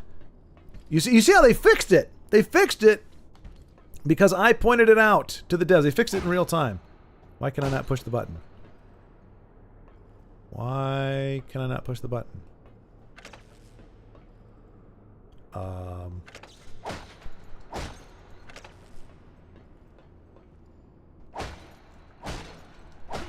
I mean, this is how I fix things. I don't understand why it's not working. Huh. Is there a conduit missing or something? Is there like a shorted out, like, replace something? Maybe that's not the right elevator. I never played Duke Nukem. I've heard mixed things about the series. Yeah, me too, Dandy. It seems like a lot of it was, shock value. That just, I think things that were very, very edgy when it came out now would just be kind of like, that's TikTok or Twitter. Like, you're not gonna, it's not really, I don't think it would be the same. And when you take that out, I don't know that there was, I don't know. I'm sure fans of Duke Nukem would say that it pioneered certain things, and they probably, I wouldn't be surprised if they're correct that it did some things that we still see today. But yeah, overall, I just wasn't compelled to. I do have Wolfenstein, but that was because, ironically enough, when I was trying to buy, was it the Call of Duty games? It might have been the Resistance games. One of them, if I tried to buy the games separately, or just like find it, buy whatever I was trying to buy. I think it was 3 games. It costs more than a guy who was selling those 3 games plus Wolfenstein. He was selling it, all 3 of them, for less, and all complete in box. So I don't know. I don't know, but I was like, well, shoot, if I'm gonna pay the same price and get a free game out of it, okay, because I didn't have Wolfenstein on my must playlist, but I did read about it, and apparently it didn't get a very good reception or much of a notable reception, but it's a good game. So I'm kind of curious to see how that plays out as well. That's kind of like we were talking about, Isaac, where it's the kind of a fantastical setting, but kind of which I guess is like this one. Obviously, we're playing with laser guns in a. Oh, hey, here's we're okay. Now we're cooking with charcoal and a little bit of butane, and maybe some propane too. Who knows? Base is on full alert. Captain ... Parker just left in a hurry with 2 commando platoons. Northern Command was attacked while we were fighting in Nottingham. No word on survivors, but it sounds bad. We all know Southern Command will be next. It's just a matter of time. I've got extra ammo stashed in the map room. When the Chimera come, I'll be ready. Oh, crap! They got me while I wasn't in the map room. Now all my extra ammo that I stored in the map room is completely useless. I'm probably dead now. Do not make my mistake. Carry your ammunition with you, and you will probably stand a better chance of survival, as the enemy does not fight us in a time of our choosing. Thank you, Optimus Prime. Honestly, if they released this trilogy with trophies for each game, I'd buy it in a heartbeat. Oh, I'm sure. Wait, are you talking about the Duke Nukem trilogy? Is there a Duke Nukem trilogy? Or you oh no, this trilogy? Yeah. Well, why not? It's like it's. I mean, and the great thing, like, it's a first-person shooter. Like, the weak points of the graphics at this time are kind of minimized. Because the gun looks good. I mean, my thumb doesn't look amazing, but like the HUD looks fine, and the environments look fine. They don't look amazing, but they look good enough. And most of the stuff you're shooting, it doesn't look bad up close, but you're usually shooting at a distance anyway. So it's like graphically, this game isn't really hurting as much as like a third-person shooter might be. But again, as you said, this is a launch title. So this is right when the series was kicking off. Every system has rougher looking. I mean, Mario Brothers and Super Mario Brothers 3 were on the exact same system, and Little Samson and Kirby's Adventure, all the same system, just different points in the life cycle, and you can see the difference. And I'm guessing it's the same with PS3. The later games are going to look freaking amazing compared to the earlier ones. That's why I still like Borderlands 3, despite the worst villains. Finally getting to explore other planets you've heard about in the previous games was so cool.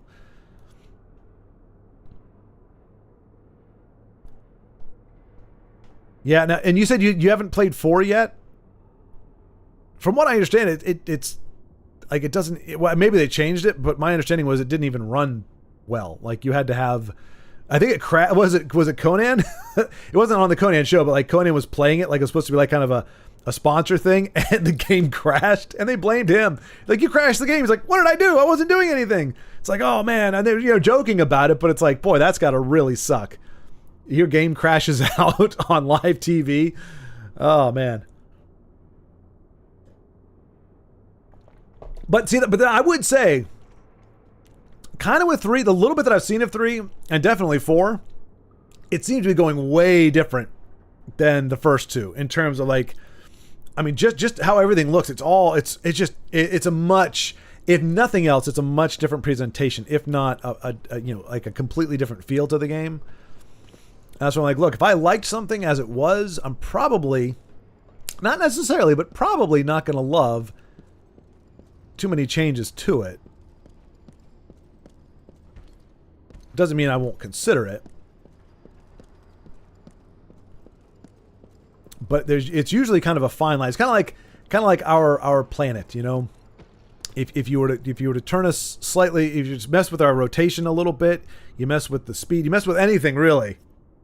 Anything to do with our planet as we are perched currently, and life ceases to exist. So it's a very fine line between success and failure. And I think that's the same with a lot of creative changes. It doesn't take a whole lot to derail something that was good, and doesn't necessarily take a whole lot to fix something that wasn't, unless it was just a complete debacle. You can make a few tweaks and redeem something. All right, well, speaking of redeeming and walking around aimlessly, I mean, it's great we're not getting harassed anymore, but I mean, this is kind of a cool, massive set piece. It's nice. Can we get in the tank? I'd actually be kind of pissed if we could, because that would have made this... Well, this level wasn't very hard. Right now, most of our time is either A, me pausing to talk, or B, me being lost. Not a whole lot of it is having to reset because I'm getting killed, which reduces the wear and tear, you know? It's not a frustrating thing necessarily, but it is a little bit irksome. That's back to the lift that we cannot do anything with. Maybe the stairs? An immediate real-time patch. Exactly, yeah, they fixed... I guarantee if you look back at footage, the signage is not right still, but... Okay, come on, really? Really? What is the point of putting me up here? What is the... Like, what was the functional part of the stairs leading up to here? I mean, I guess it's kind of like a perch, but this seems like just a cruel way to waste my time. A staircase that literally leads to nowhere. Who budgeted that? Where was that line item? Oh, we need a staircase for our northern base. Okay, where's it going to go? Nowhere. No, it's just going to go up, and then it goes up again, and it goes up again, and it just kind of ends. There's just... Maybe we'll throw a bit of ammo there or something. Is it the map room? No, the map room's down there. That's where we put all of our ammunition, in the map room. Shouldn't we call it the ammunition room? No, that's where we keep our maps, you see. But we do want to put some ammunition in there, in which case it will be the mamunition room. Mamunition room. Okay, I feel like this is new. Okay, there's another staircase. Do I dare to think this staircase will go somewhere else? That it will actually lead to somewhere. Looks like it's going to lead to a closed door. And in this game, closed doors mean you can't get in. Okie dokie.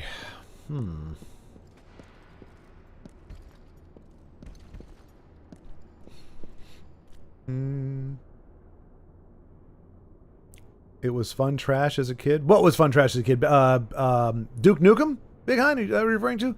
I know as I'm here to chew bubblegum and kick ass, and I'm out of bubblegum. Yep. That.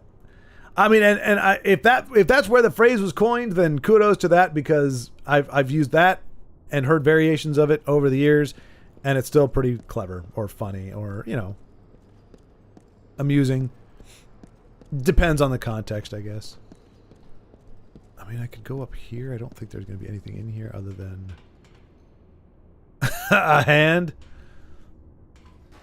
No, I feel like everybody just bailed.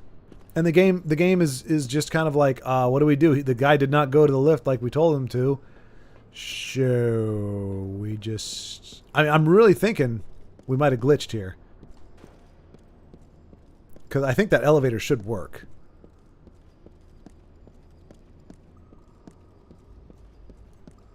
And this looks like an elevator. But there's nothing at the... unless that's... I'm thinking that's the sky, because if you look on the sides, it's the same coloring. So yeah, it's the sky. So there's not an elevator up there, and there's also not one down here. So I think the game didn't load an elevator. Cheeky bastards. And there's you can go down, but for no reason. And up. I don't think there's a way to go up. Huh. Is this how Nathan Hale ends? Is this how his legacy comes to a monotonous and unsatisfying conclusion, wandering aimlessly in a giant cavernous area with no hope of escape or even death? Because he regenerates too fast to effectively kill himself.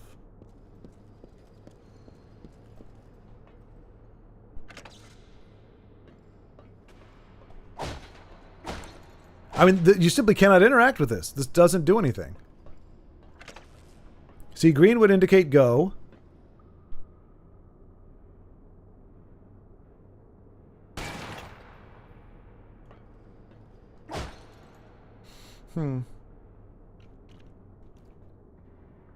You meant for resistance.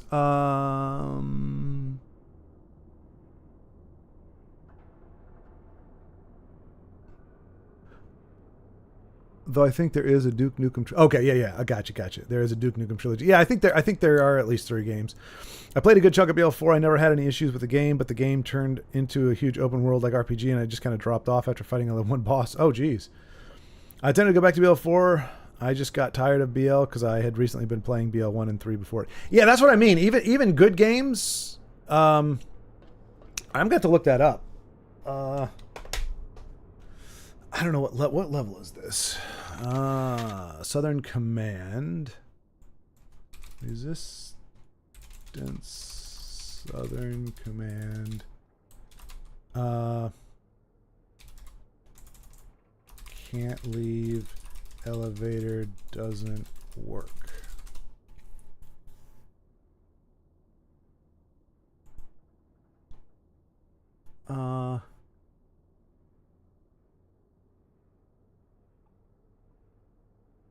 No, that's not it.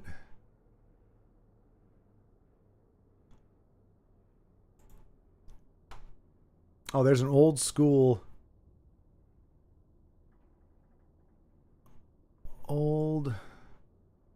You must renounce Satan first. Okay. Satan bad, progress good. Where's my answer? Southern Command.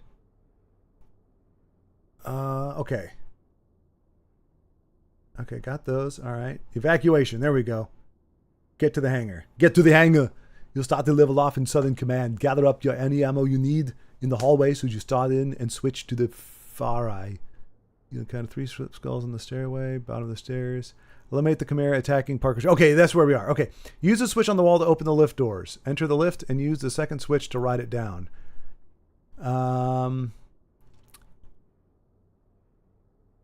Continue crossing the hangar and stay crouched down. Right at the back of the room is a group of sentry guns. Stay behind. Once you've cleared the sentry guns, the enter area is clear and Parker's transport is able to take off from the platform. Go over to the rising platforms that line the hangar and use the switch on the generator. Rising platforms that line the hangar and use the switch on the generator? I mean, this is a rising platform. I haven't seen a generator. See, this is the kind of thing, like at least the game should be saying. Maybe it did. Maybe I missed the voiceover that said you'll have to activate the generator. Maybe I missed that line. But now at least I know I'm looking for a generator. I mean, it said the lifts, which is that. But that's not a generator. That's actually the lift itself. This looks like a bunch of generator-y type stuff, but I've already looked through there. There's no lever. What does this say? Hard hats must be worn when overhead hoist is in use. Sorry guys. According to OSHA, you have to wear a hard hat all the time. Like when you get out of the shower in the morning, you need to put your hard hat on because you never know. Shampoo could fall off the shelf or something. You never know. You could bonk your head, and you need to always be wearing your head protection. You got to protect your head from the pillow too. Pillows can be very dangerous. You never know what's in the pillow, and you need to protect yourself from the pillow. So wear a helmet when you're sleeping. That's the OSHA mentality. Because when it's your job to tell people to be safe, you want them to be safe all the time. Okay. Oh, maybe that's a generator. That kind of looks generator. Now, I would never... I don't know where we are, but yes, this is definitely the generator. Okay, we have... All right. Okay. Oh, and this was actually a platform. Okay. Okay. All right. All I needed to know was that it wasn't glitched. That's all I needed to know, and then I could keep looking. Because I'm a badass.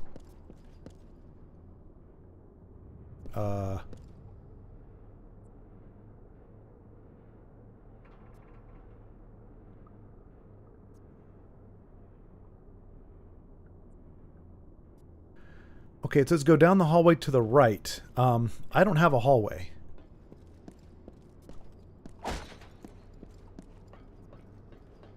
Like...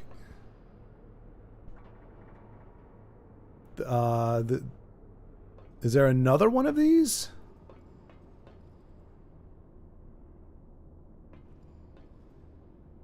How in the world...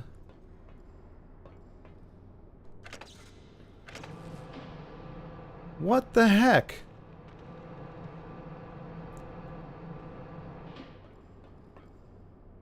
I mean, in fairness, like, this is right next to all the guys that we just took out, but... Like, that doesn't look like... But see, now I think we may have hit a glitch, because it says... It will lift you up to another room. Go down the hallway on the right to reach a checkpoint. There is no hallway on the right. That is a wall. There's not even a door. There's a panel. Oh. You know what? PlayStation 3, you suck. Yeah, I meant it. Getting screwed over by graphical retardation. So you did renounce him. See, Big Hein, I mean, your logic is impeccable. I mean, I cannot deny we did find it after renouncing Satan. You are correct. I mean, that's what can be said, really. What can be said?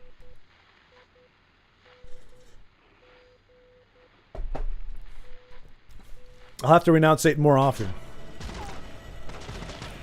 Kind of make it a habit. Maybe every few minutes or so, just renounce Satan. All right, we're going to switch over to a good old fire. Do this.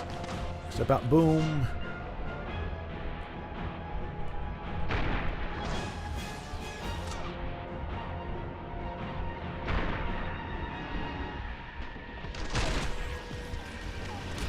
Oh, I should have shot that guy.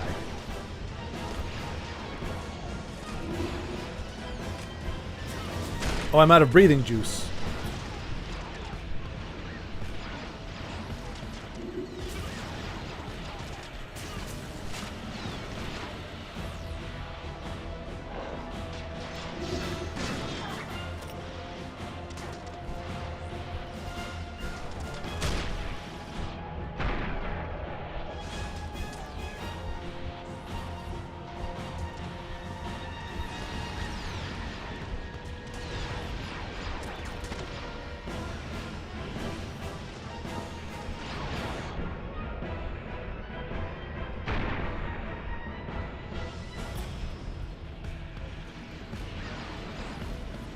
Gadzooks.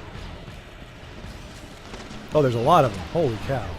Alright, we gotta do this, that.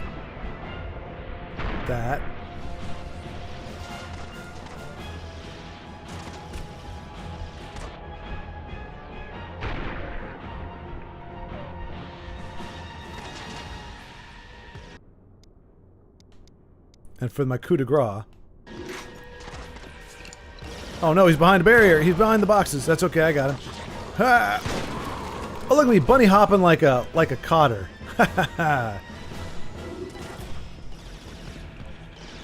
Oh, a TV studio with reels on the. This just in, a bullet. That's a problem.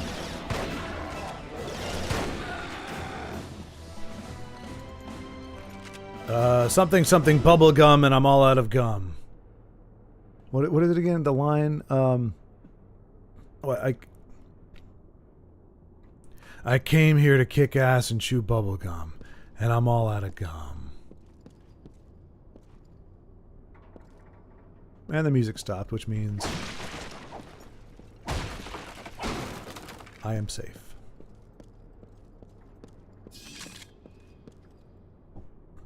Now, it said there was a cutscene here, but I have not seen a cutscene either. Oh. Yeah, that's probably a good idea. Always have your flashlight on, fellas. Always have your flashlight on.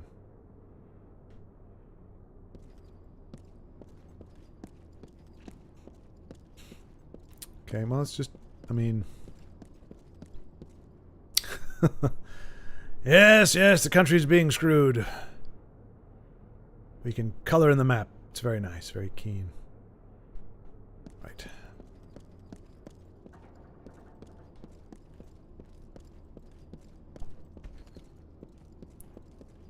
All right, well, good to be here in the very unpleasantly. So usually when you do this kind of stuff, you can see like how comfy and cozy it might have been. Like this looks like it was pretty miserable even. Well, I guess it's a briefing room, right? This is not meant to be like a news studio. This is a briefing room with, I don't know, cameras for posterity.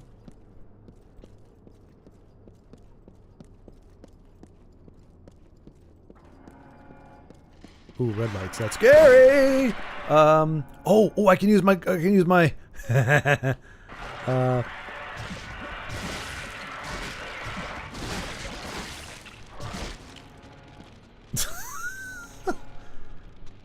wait, and detonate is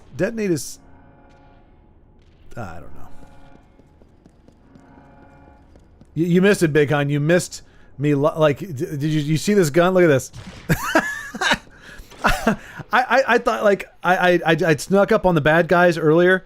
Like there was a bunch of them like way off in the distance, and I thought this was like shot mines like as a projectile type thing, like that would latch onto stuff.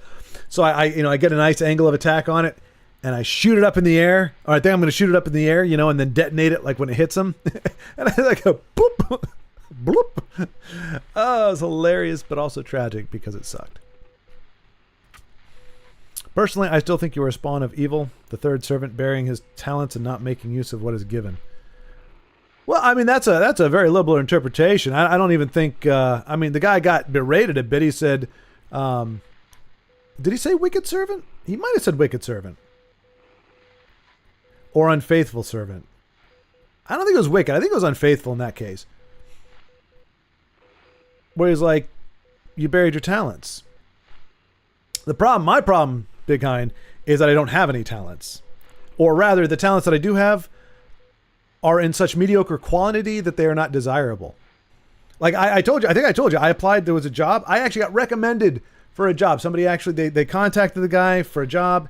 He said, I can't do it. I've already got a job, but there's a guy who actually has 3 or 4 years of marketing experience, and he's been editing for like 6 years. So maybe he'll be able to help you out. So I sent them over my resume. And have I heard back? No.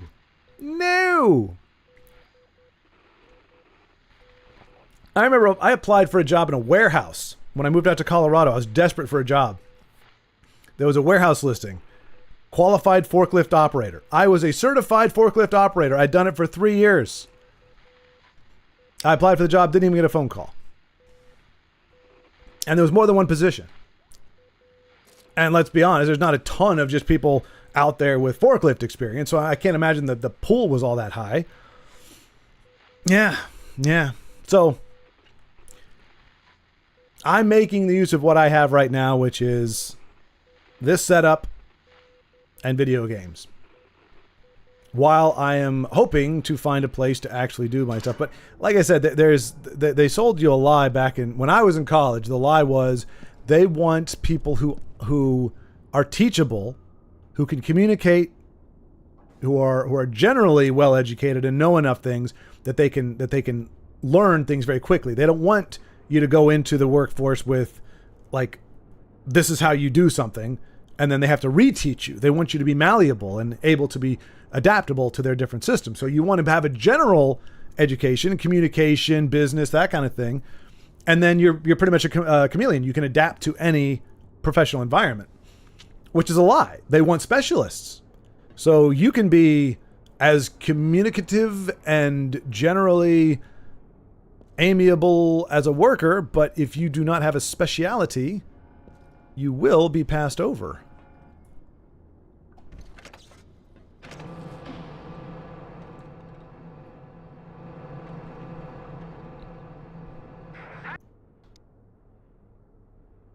The stalkers have overrun our position. They've got us cornered in the North Garage. Sounds like a personal problem. Especially when you tell me north garage and I don't know where the heck north is. Were you guys just literally sitting in this hallway waiting for the great Nathan Hale to come up? I mean, seriously, don't you have a life? This isn't like a sentry post or anything.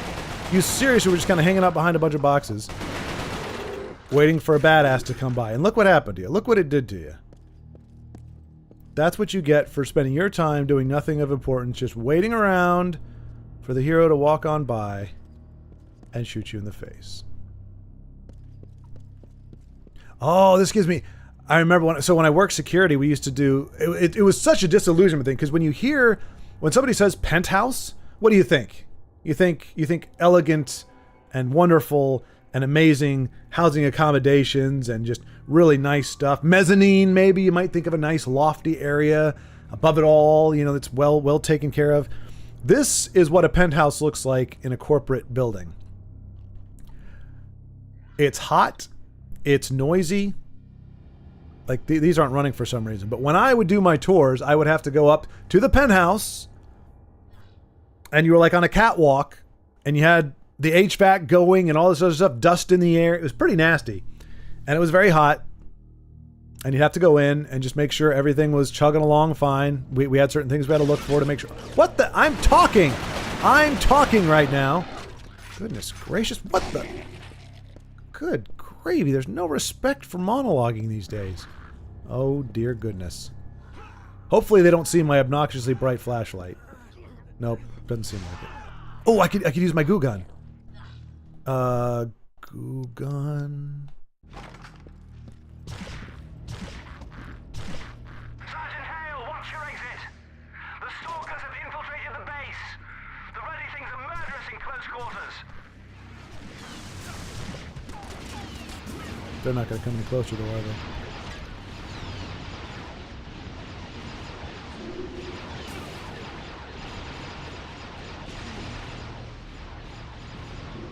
I'll dash across the hallway real quick.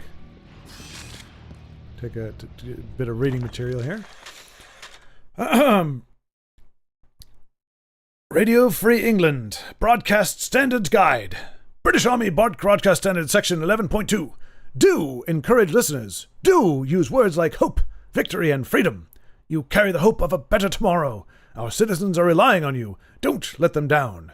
Don't list exact casualty figures. Don't use words like alien, genocide, Armageddon. Negative speech hurts morale. Don't give aid and comfort to the enemy. Right. Must make sure, blah, blah, blah, must make sure they think we're winning the war. Yeah.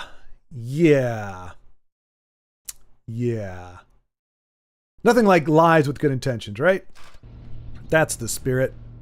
Let us pretend it's okay to lie because it's for the greater good. Come towards my balls! Come towards my big gray balls, please. Look, I know it sounds crass, but I mean, it's kind of obnoxious the amount of games that rely on spheres. I don't know if that's the case in like PS4, PS5 generation, but PS2 and PS3 was like, everything is balls. Blue balls, green balls, silver balls, everything is balls. We're shooting red balls. Why was everybody so fascinated with spheres? I don't understand. All right, we got to switch over to something else. Oh, you know what? This ought to be good. Say hello to my little friend.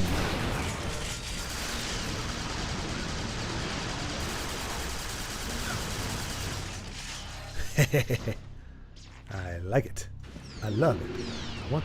What about shaved balls? Perhaps, Big Hind, perhaps, but I don't think I've seen any shaved balls. Well, I mean, I guess the gray ones kind of look shaved. I don't know, though. That seems like a hell of an endeavor. I'm not going to lie. I hear tell that that's a thing. Not to get too graphic. I just don't... I don't know. You know what I'm saying? You know what I'm saying? Sure you do. And you know what I'm not saying. Because... Alright, let's... Oops. Tag it. And bag it. Tag it. Tag it. Tag it.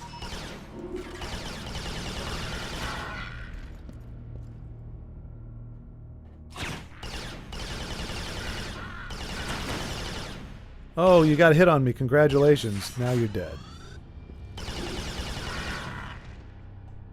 Did Gollum fall down, go boom? Smeagol. Smeagol got shot in the face. So we note you are an all 70s guy. I don't know what that means, Big Hind, but I don't know what that means. I was going to say but I'm actually an 80s guy if we're talking years. But perhaps I don't know. I don't know what 70s guy means. It is laced with implications of which I am not entirely sure about, forsooth. Don't need the goo, cause I'm awesome. Anything else? Anything else? Oh, hello. I mean, if you're gonna run at me, I will happily just do this to you. Oh no. Oh no, no, no, no, no, no, no, no, no, no, no, no, no. No, no, no, no. Shoot the big guy, shoot the big guy. Okay. Could use some of that goo right about now. Well, there we go. We're all gooed up. Looks like you guys died for nothing. Sucks to be you. It sucks to be you. Hairy, very hairy. Yeah, I guess. I don't know. I feel like hairy is one of those things where it's so I do have back and shoulder hair, but it's not like thick. Like I've seen guys with like back hair. It's not like that, but it's not peach fuzz either. So I don't know. I feel like hairy is a subjective. It's hard to object. Like it's a comparison thing. So I am definitely not. I tried shaving. What did I shave? I think I shaved my arms once, and I didn't like it. I didn't like the feeling of it. And since I'm not like a swimmer or a biker or anybody who needs to be aerodynamic, I just figured I'd just let it grow out. It's amazing it doesn't grow like isn't it like a miracle of humanity? Like I've never. Oh no, I don't think I shaved I don't know what I shaved something that I don't normally shave, and I didn't like it. But like the arms, like even if I did shave them once. Like the hair doesn't grow, like we don't become woolly mammoths, you know, like your hair, your arm just isn't covered with like thick, long hair that hangs down to the floor. You know, I've never shaved my legs, but the hair doesn't grow. I don't look like a wampa, you know, like how does the hair self-regulate? It grows to a fixed length and then kind of stops. Hey, I'm back. I dipped out for a bit. My wife came home from a job interview and we talked for a bit. Did it go well? Was it the same job interview? Was it for the where you were applying to? Well, I want you to join the club as we get jackets. Oh, if we get jackets, then I'm all on board, Big. You didn't mention jackets. I am happy to join the club. Yes, I'm a 70s guy. What is my jacket? What does it look like? Where can I pick it up? Or when I can give you the address to send it to. I want my hairy 70s man jacket. I wondered, Isaac. It was quiet on the Western Front there. I was like, well, maybe he's, you know, they're just doing fun things or watching a show or something. But yeah, was it good or was it she needed encouragement or she needed discouragement because it went too well and you're like, now, don't get all excited. No, she had an apartment at a local retail place. A job interview. She had an apartment at a local retail place. Oh, an interview at a local retail place?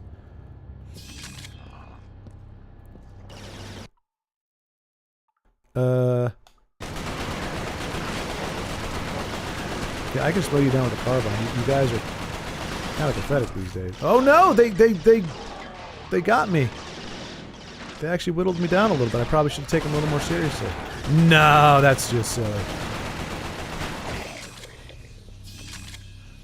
It took me a lot longer than it should have to get used to, like, as a reflex, walking up and bashing him in the face with the butt of my rifle, because that is, like, the most powerful weapon I happen to have. For some reason. Just bash him in the face. Obviously, you know the reason, because it's harder to get within that striking distance. I wish it was a knife, though. I really wish when you got close enough, you just pulled out, like, a K-bar and just stabbed him. It would feel better, like in Call of Duty, but... Hail, damn you! I can really use a hand over here! There you go, brother. There you go. I gave you a hand. Okay, I need to get out of here now, because while I was being sarcastic, I was being shot. And I would like to... I think I left some goo behind. Whoa, what the heck? How are you shooting me through the wall? it down here? There was some goo. I thought there was some goo. I could have sworn there was some goo. Is the goo gone? Why is the goo gone? Why is the goo gone? No. Oh, sweet, sweet ammunition. Oh, there's the goo. I knew there was some goo here that I didn't pick up. And there we go. Now I feel confident. Oh, sorry, appointment interview. Okay, gotcha. I was still trying to talk to her while I was messaging and my brain can't split. Oh, neither can I. What I miss? Any new enemies, weapons? No new enemies, no new weapons. We're meeting somebody at some place in the north. But yeah, no new weapons. I tried to use our ball gun to like we came into a room where there were just a bunch of guys, so I lobbed the silver goo blob thing, but they never got close. They refused to converge on me, so the balls just sat there and did nothing. So I thought I was going to be able to use an otherwise gimpy weapon, but I didn't. True story. And so now we're fighting these guys, and I think the best course of action is, once again, the bullseye. Ride like the wind, bullseye!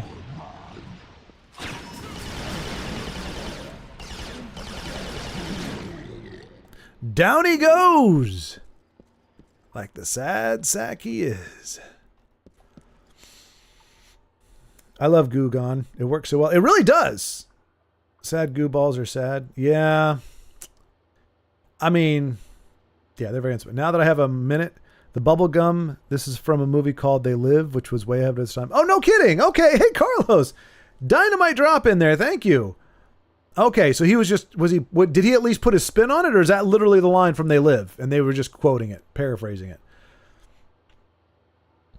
But yeah, Goo Gone and what's the other stuff called? The orange stuff? I think that is Goo Gone. Yeah, it's crazy. It's crazy. You spend all this time like I do. So I bought a lot of not a lot, but some of the games I bought, like I couldn't pass on the deal. Like they were like so much less than the other games, but they had like a sticker on the cover or something. As long as it's not stuck to another sticker or stuck to like like the actual surface of the game, like if it's stuck to like the plastic, just do a little picking and a little bit of Goo Gone, peels right off. It really is a miracle substance. And it smells like citrus. Hey, we got to a checkpoint. Woo! The soldiers were finally able to I'm happy. in the hangar. We ferried the survivors up to a rendezvous point in Cardiff, 20 miles west. I stayed at the base to finish loading what supplies we could. Chimeran Goliaths were already approaching Southern Command. A Spire attack seemed inevitable. And Nathan Hale was just walking around chilling. Oh, poop on a stick. You will be terminated. Oh. Get in here. We've got scores to settle. Wait, so those are not automated. They're transport vehicles? All right. Well, all is forgiven now, my brave brother. I'm happy, Danny, because Isaac, because our tastes in films have rarely converged in our discourse. But I'm happy and pleased to report that you are correct in this case. Your opinion in this matter is valid. Toy Story 2 is in fact the best Toy Story. The first one did a lot of great things, but 2 definitely expanded on it, and I think made it a much better, funnier, more like, so the crux of the first movie is a little weird because like Buzz freezes like all the other toys do. Like what is does he think? They don't really explore that either. They kind of have to dodge around that inconvenient thing a little bit. Like we're supposed to believe that he thinks he's real, but what does he think he does when he's being held by a giant creature? And the fact that the toys apparently are able to decide whether they want to be inert or not, as we see in the very end, somehow Buzz understands that he is voluntarily being inert and being handled by a giant, what must look to him as a giant space monster or something. Like, does he mentally check out? Like, how does that, like, it never addresses that. So I would say that the premise of that first one is a little bit odd, where if you have a bunch of Buzz Lightyears in a toy store in their own little cardboard box thing that don't interact with people, they would have no reason to think that they are. I just think it's a more... Yeah, and then the collector aspect of it. The collector hit hard. Hit well. Like just that whole like idea, of a complete set and, a museum and just the collecting vibe of, old toys and old belongings having value and everything. That really resonated. And of course you got the whole Buzz Lightyear it opens with, Buzz Lightyear Star Command, the whole fantasy thing, and it's them playing the video game. I mean, it's definitely good. So I approve of your opinion, Isaac. Just want to let you know that. I know it's important. Actually, there's still someone who knows they live? Awesome. Wait. Actually, there's still someone who knows they live? Someone. Somewhere out there. Somewhere out there beneath the pale blue sky.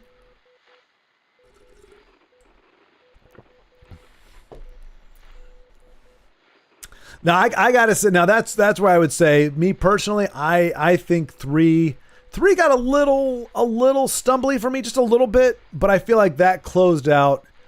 It was kind of like Mando, like these places. Again, this is where I say I think England has it right, or the Brits have it right when they do a lot of their TV shows.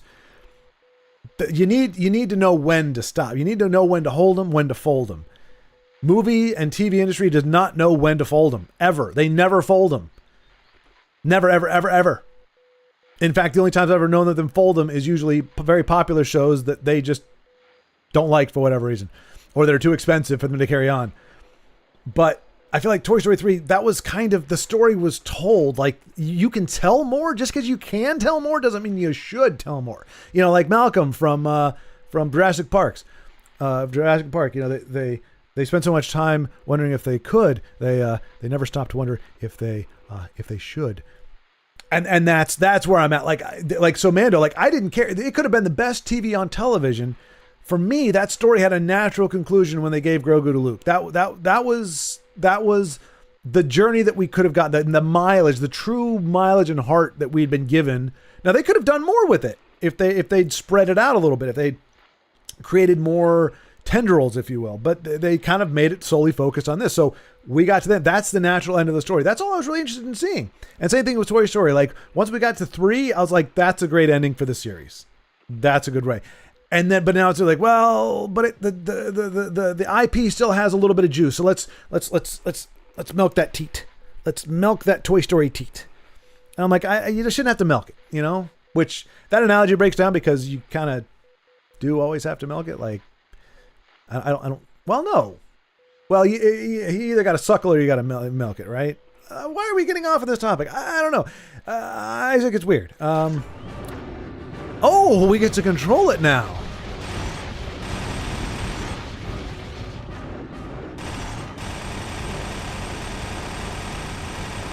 This is satisfying. I like when games do this. I like it when they do this. When they give you a chance to be like, oh, we're getting wrecked. Why are we getting wrecked?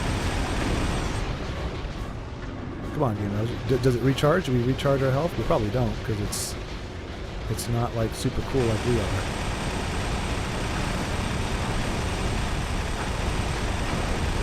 I hate when games do this, when they make you think you're going to be awesome and powerful, and then you end up getting just wrecked by everything.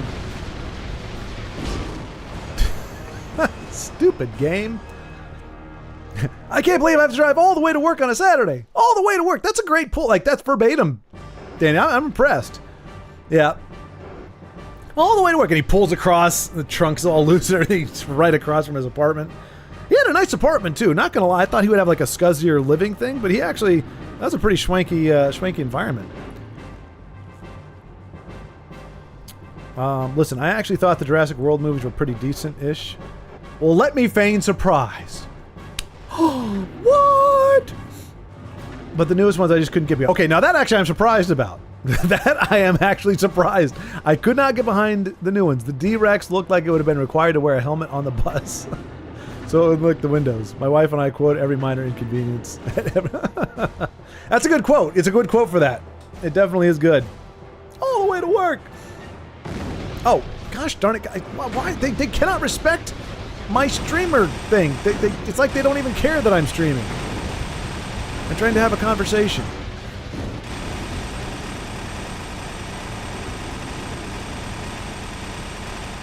Captain Mitchell, Khmer and Goliaths will soon be in Spire range. Prepare for evacuation. We're getting you out of there. There's a hurry, Command, or they won't have anyone to infect. Why can't we back up? Oh.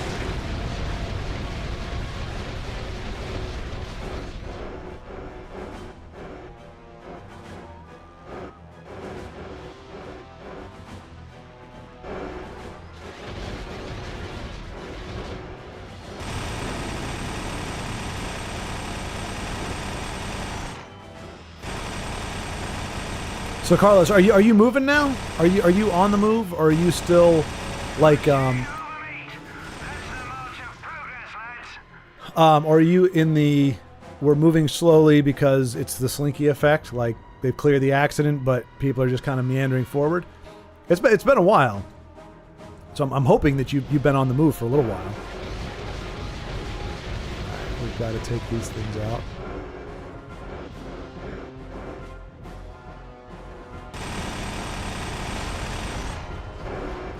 All too easy. See, they've given up now that I've kicked their butt. They're gonna try to pretend like they're all being all cool about it. Like, no, we didn't care. We weren't trying to shoot you or anything. You didn't just outsmart us and outwit us in every possible way. That's the thing. The game doesn't realize when I get serious, they don't stand a chance. The only time they're able to do anything is because I get distracted or whatnot. Did you ever play the Toy Story 2 game? No, Southern I did Command not. is lost. Oh, hang on. More than half our troops were lost with it. If not for the heroism of Cartwright and Hale, many more would have been killed. That's Laura Croft's mother. That's canon for me. We were flying the survivors to a makeshift camp in Cardiff. Because she has brown hair and she's Despite British. my insistence, Hale refused to board the last plane. He's looking at the map. Last time Where we the saw hell is him, north? He was looking over a map Cartwright had given him. I learnt later that it detailed the known paths of the power conduits. The conduits only run above ground for a short distance before burrowing deep into the Chimeran tunnels. Well, then pick them off at the Entering surface. those tunnels is nothing short of suicide. Nevertheless, I believe that is exactly what Hale did. So hang on a second. So we understand the conduits are briefly above the surface. You do understand that if you break the conduit at any point in the conduit, it stops being conductive, right? Like it doesn't matter if I have, if my TV cable is buried under the ground. When it comes out of the ground and goes from there up to the box, if you cut it at that point, it no longer works. So if we understand the power lines are a problem, why aren't we sending bombers to just shoot the conduit in the exposed place where it is above ground? Because then it doesn't matter how far below ground it is, it's going to stop being effective. This makes no sense. I've been taken out of the store. It's on the PS Store. Okay. Is that the only platform it came out on? That would probably be why I didn't. Although, I mean, to be fair, like if you grew up when I did, LJN was a big, I don't know if they were a developer or, what do you call that? Distributor, whatever, of games. And pretty much anything that was a movie or TV IP was balls. It was absolutely god awful. That was just the way the world worked.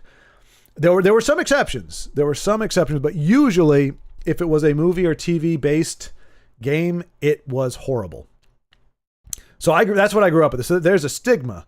So if I hear about a game that is based on, especially if it's like based strictly on the movie, I'm just by default I'm programmed to go no, because they were so bad. The exceptions being, because it wasn't LJN, it was the Star Wars on the Super Nintendo, Super Empire Strikes Back, Super Star Wars, Super Return of the Jedi. They're very hard games, and I would say the hard fun balance sometimes doesn't go all that way, but they're not poorly made games. There's a lot of production value in them. They are competent. They're well executed. They're just very hard, a little grindy, a little repetitious, but they're good games. I've never beat them on Jedi mode, but I have beat them, and they are pretty fun. But other than that, movie properties have made me a little gun shy. And the other bummer is like the story, especially if they base it like strictly off the story, because they started making like Spider-Man movies or games and everything. It's like, but if they're based off of the movie and you know how the movie ends and how the movie goes, you gotta ask yourself, do you want to play through the movie? Now that said, I do have on the PS2, I do have the Two Towers and Return of the King done by EA Sports or EA that I have not yet played, but I know they were a big deal. My friends had them at the time and they loved them. So there can be movies where playing through them is actually really fun. I just, as a rule, have not pursued those usually. I'm here to kick bubblegum and chew ass, and I'm all out of bubblegum. Lagmeister, what's going on? Sorry, man, I took 5 minutes to see you there. But that's how we refreshen the quote. That's how we make it suitable for our modern time. We just have to subvert expectations. I'm here to kick bubblegum and chew ass, and I'm all out of gum. Classic quote, 10 out of 10, no notes, absolute cinema. Well said. It was a great movie. I'll be back later if you're still on.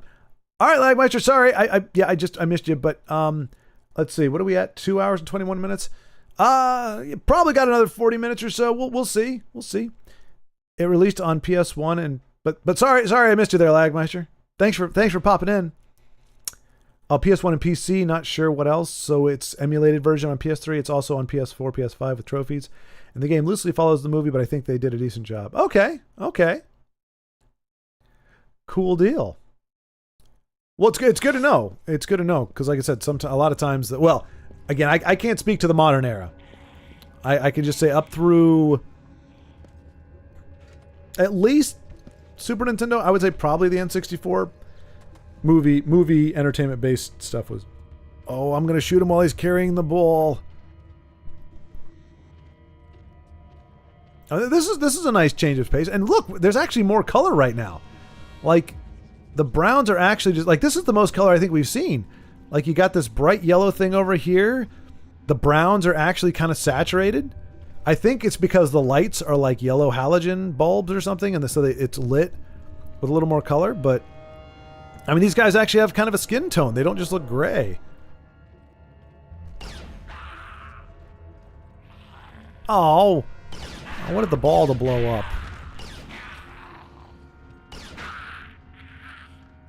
Yeah, I know. Life sucks, right?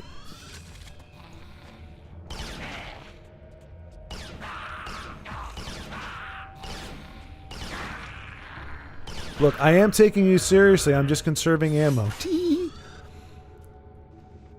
You guys are so Resident Evil, it's not even funny. Ooh, Resident Evil slow zombie moving burn. Like I said, I think it works great when you have limited ammunition, that whole scenario, but when you can actually just... Oh, you got the big guy behind you. Oh dear. Even they go down pretty easy. Either that or I'm just that amazing. I'm just that amazing. Let's face facts. Nobody expected Nathan Hale.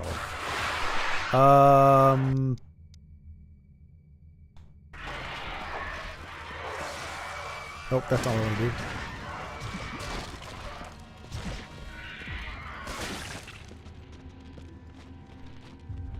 Yeah, I think this gun is ideal for those little creepy bastards. Like, next time I see a bunch of pods, like, here we go. Watch this. Boom. Boom. Boom. Oh, no. That sucks. As soon as they hatch, they're going to eat my balls. I'm sorry. That's juvenile humor, but I mean, look at that. Look at it. It's beautiful. It's so beautiful. Come on, guys. Come on. There you go. Oh, no. Oh, that sucks to be you.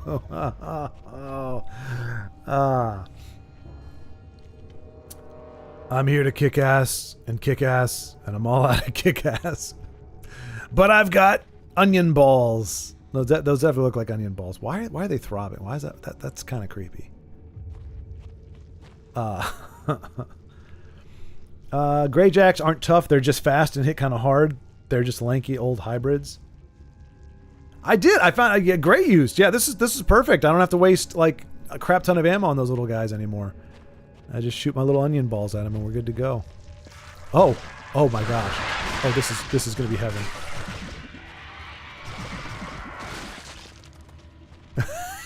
Ah! Hey, any more of you guys? Come on, it's a party up here. Come on. Hey, any of you guys left? Oh, there's somebody there. No, not anymore. I love the Sapper. I love it so much. Oh, they had some reading material down here. Well-read little bastards. Oh, more graphics. Okay, with the amount of intelligence they had, it's kind of appalling that they still got wrecked so easily. Especially when weapons like the Zap. Although, I guess, apparently the cool weaponry came from America for some reason. Maybe just to excuse the fact that Brits got overrun. Because I don't know why we would have this stuff and they wouldn't. Maybe they explain that too. I don't know.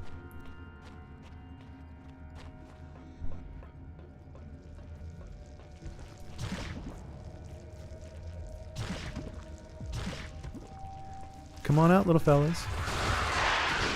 Oh, sorry. I meant come on out and die. Oh, I forgot there were a bunch of throbbing balls right here. It is so crass. This stream is so crass, but I mean, I could say orbs, I guess, or maybe spheres, but I mean, it does sound funny. It may be juvenile. I understand that, but it is. I like saying balls, not because of the illusion, but just balls is just fun to say. And yeah, I'd like to point out just how many times they use balls in these games. Like look, there's a. Oh, hey there.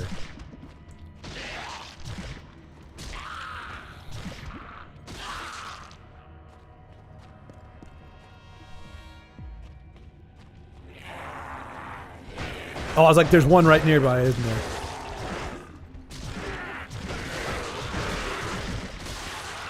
Oh, I'm being punished for my impudence.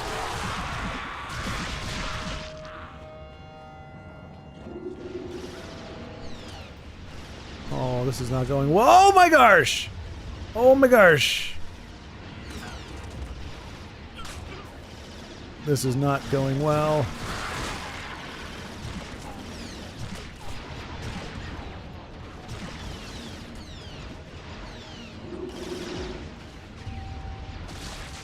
I need to switch. Oh, there's some goo over there too. If I could just get to it. Time for the bailout.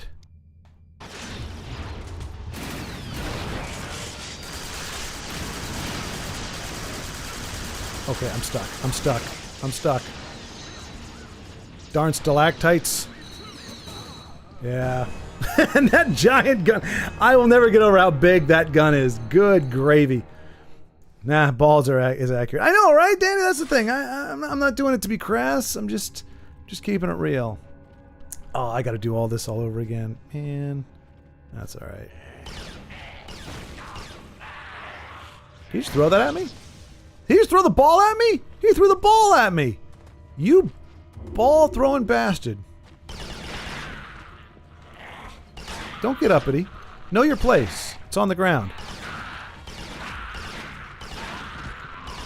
Now take out your kneecaps, son.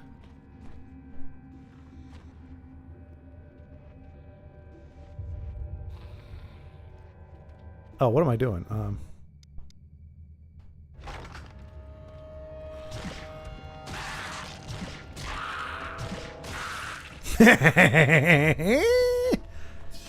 Oh, great gray orbs. Great gray balls. Oh, you aren't doing so well against these very fast-moving creatures, are you? I probably need to lay out a bunch of them before they get here. That did not go so well.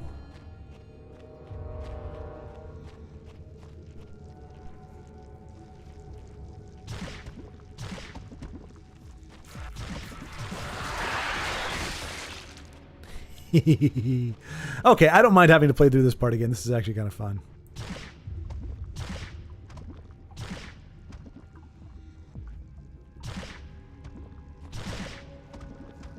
Oh, rapid fireballs.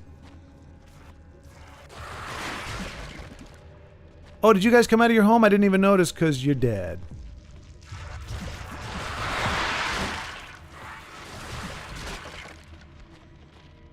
Anybody else? Anybody else? Anybody? Did I miss anybody? My balls got you covered. My silver balls got you covered.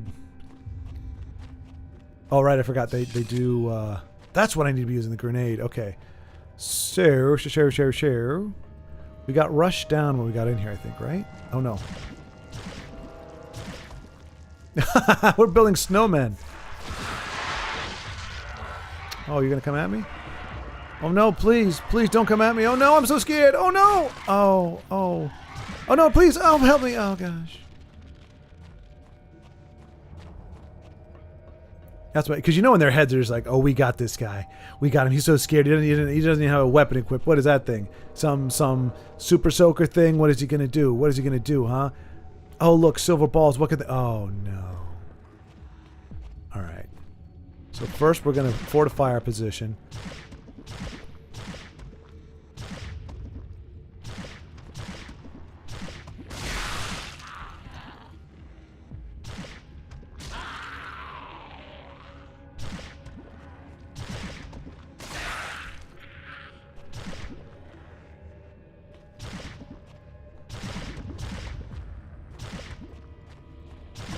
That way, if we do have to retreat back here like that...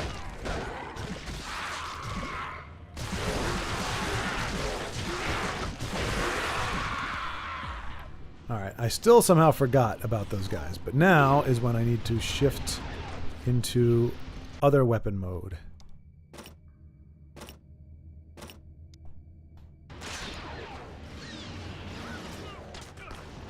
Prepare to meet Mr. Angry Eyes!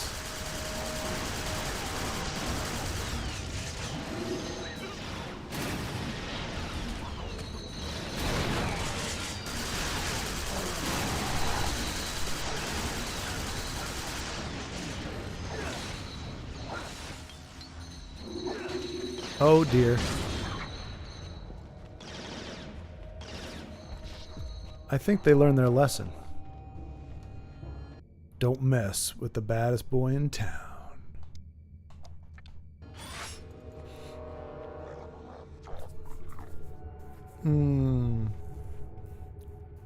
You have any sniper ammo? I do, Dandy. I do, actually. I think I do. 3 rounds, so not really 100% viable.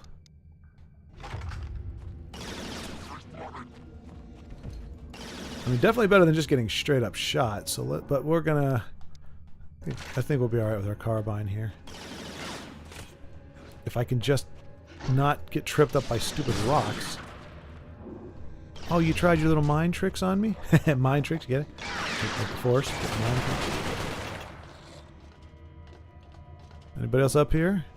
Oh, look at you're so dead. Oh, you're so dead too. Oh, man, you made me waste my ammo on you, you bunch of chump change sucker turd muffin guys. But there's Magoo. Alright, that went decidedly better than last time.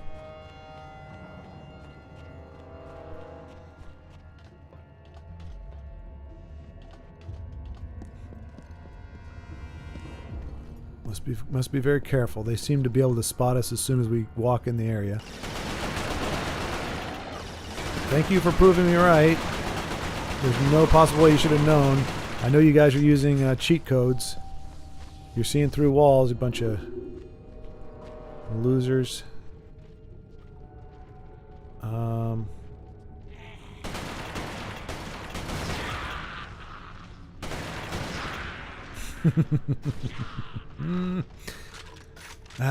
Should not be carrying around big balls of energy. Not a good idea.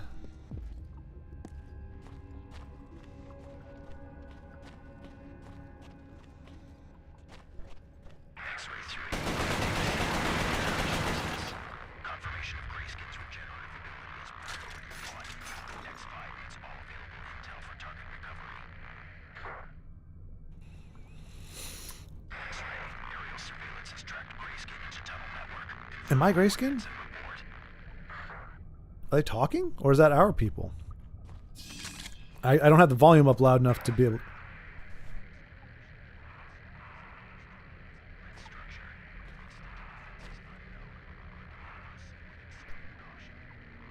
guess that's supposed to be us. I don't know. It kind of defeats. I mean, look, I appreciate it, but like if you have the audio like going in and out on purpose, like as kind of like a static thing, but you give me the full manuscript in the subtitles, it kind of defeats the point of it being hard to understand or hear. Which I'm not complaining about, although hearing it clearly didn't really help me at all. I don't even know what the heck they were talking about, but something about gray skin, which I think everything is gray skin except for... Oh, this looks like an ambush. Checkpoint reached. Sure enough, things are about to get ugly. Make no mistake.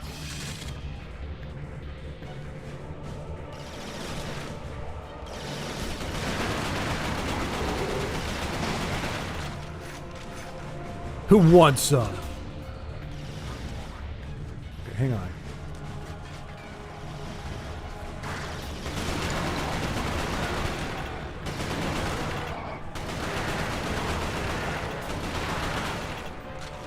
If you weren't like 95% knees, you probably would have done better there. Oh, that's not what I wanted to do.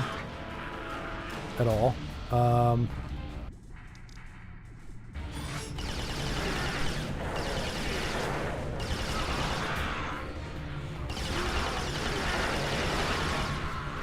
Hey, you at least got to me, buddy. That's better than most folks have done.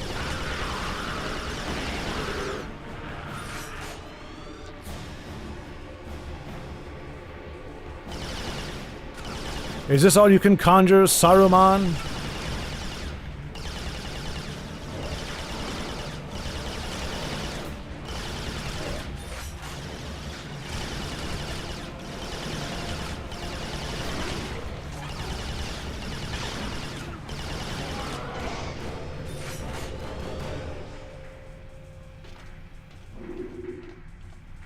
No, seriously, I'm asking, is that all you can conjure? That wasn't rhetorical. I was kind of expecting the waves to get increasingly drastic. Do you really think you could stop me with that little barrage? Oh, I think you better reconsider my resiliency.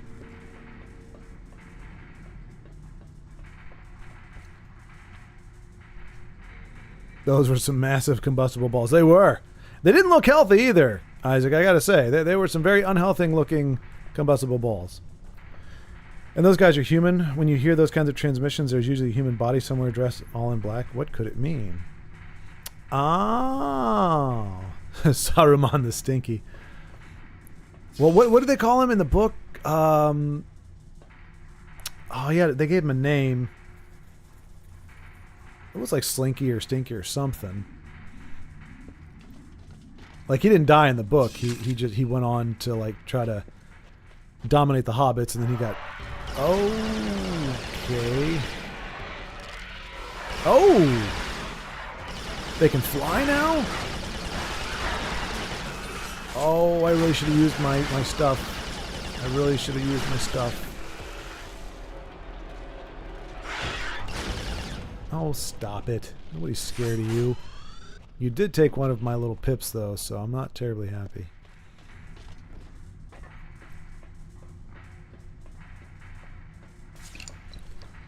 That's okay. There's plenty. Isaac, if you played this on the harder difficulties, I'm guessing, does it just make like the power ups or the goo like less plentiful? Does it give you fewer pips? Like or is it just there's like a better AI or something? Like what does the increased difficulty entail? Not that I'm gonna play it at a harder difficulty. Oh, that's definitely a okay.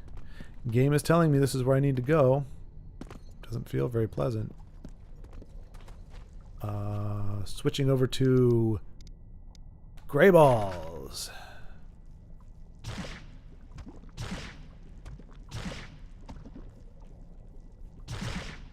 Didn't mean to shoot all of those, but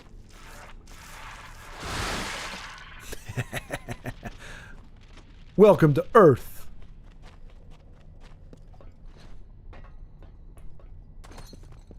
I feel it seems like we're shooting like like little what do you call those? Not cancer. The little but they can amass. I think they can become cancer. They're little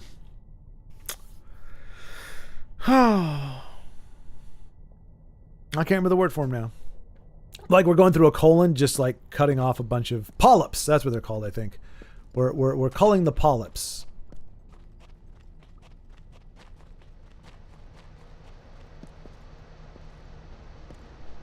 Okay, that's... I mean, these guys are really technically proficient. Like, I mean, they're freaking... I mean, this isn't like Aliens, which all organic tubes and weird, like, stuff. This is like legitimate craftsmanship right here. Like, they had to lay all this pipe down, all this wiring. There's probably some whatchamacallit, fiber optic stuff in there. Oh, I see you. Don't think I don't see you.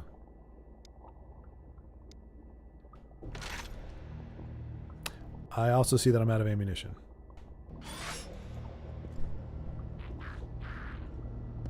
Oh, you got a bunch of like little flies, little mosquitoes.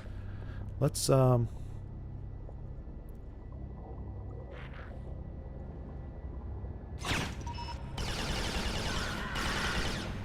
Yep. Okay.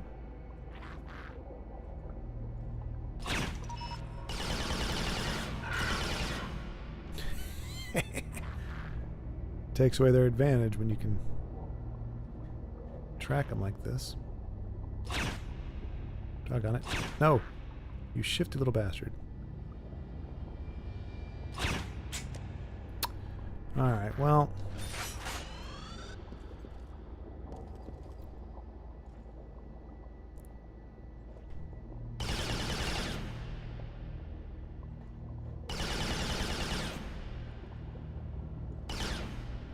I'll just wait for him to stop. Oh, whoa. I am going to need some more ammo, though. I'm out of all the good stuff. Oh. I mean, you were definitely trying. These guys are really... Alright, is this gonna lift me? Or am I gonna, like... Yeah! Whee! Whee! That was fun.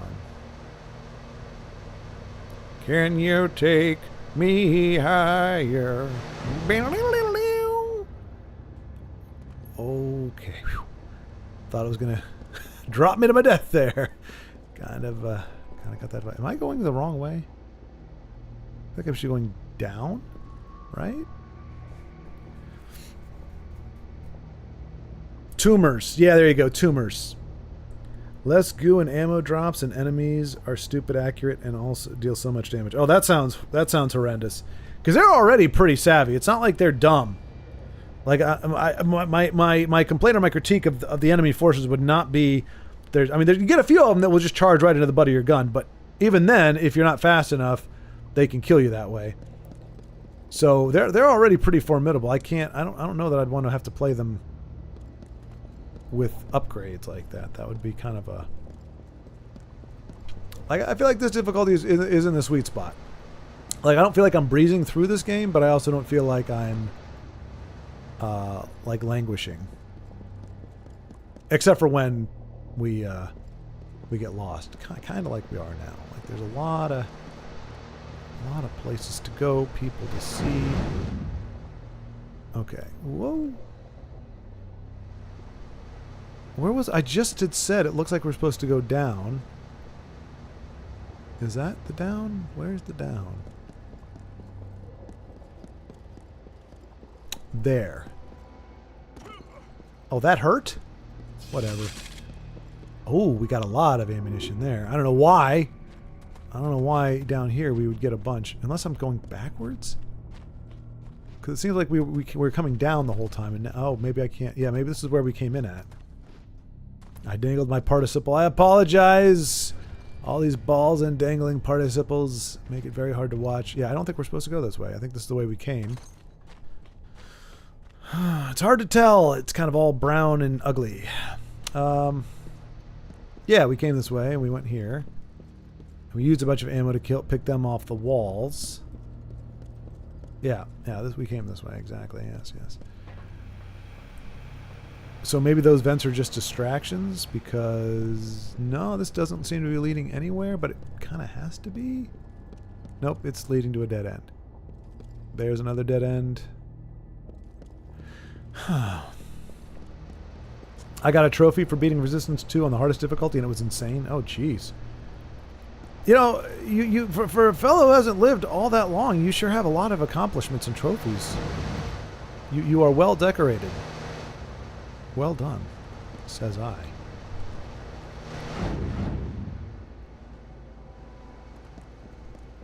All right, so I guess we haven't come this way before. Yeah, no, we couldn't have been up here. All right, yeah, this was the right way. I mean, to be fair, it's like go towards the catwalks. Well,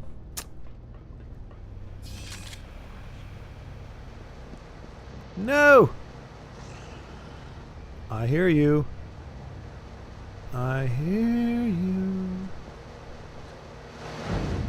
Can you take me?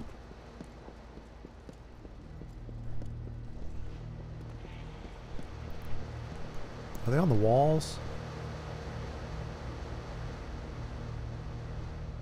Well, thief, I can hear you. Feel your air. Smell your breath. Oh. Hello.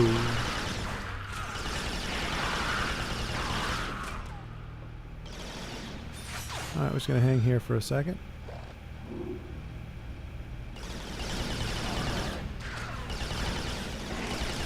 Now, Isaac, I hadn't seen... You talked about a guy dressed all in black. I didn't see him. Have I been killing them and not noticing it? Because it does sound like a clue as to like that they're being orchestrated from like a smarter brain or something.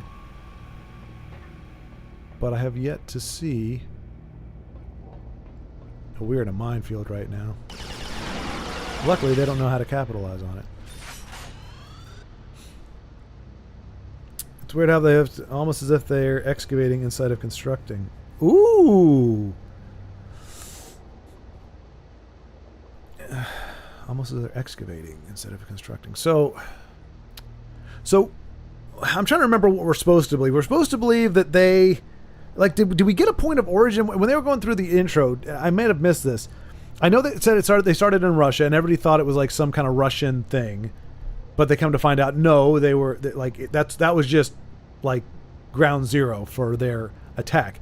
So are we already at this point believing that they were here for a long time? We don't know where they came from, but they've been here a long time, and that they've set up their infrastructure as they're going. So a lot of it underground, and then they pop up and do stuff.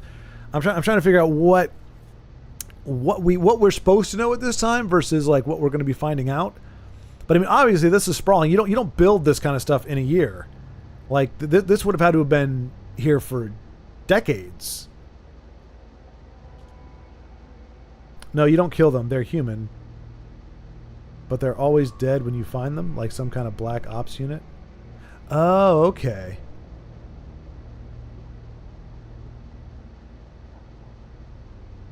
I gotcha.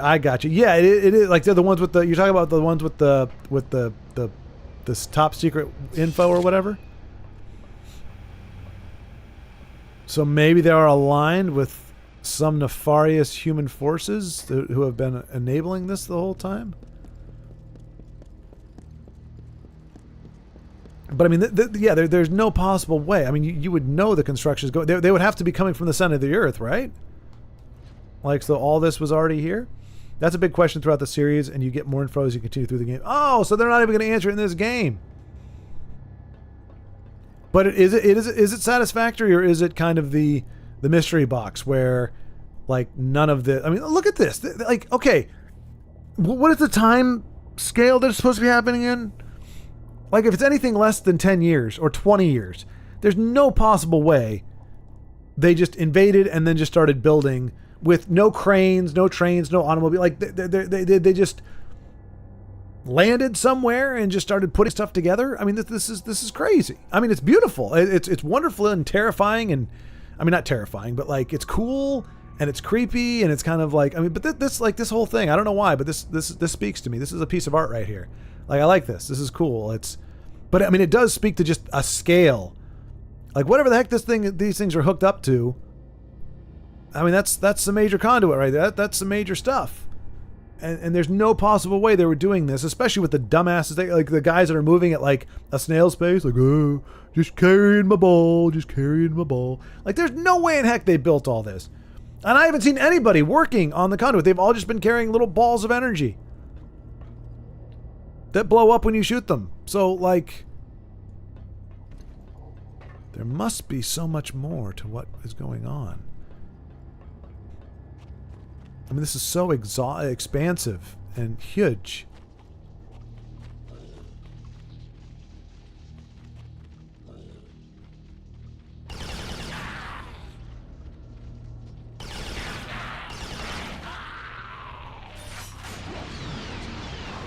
I know you're trying to shoot me, but you're not doing a very good job. For you see, I am.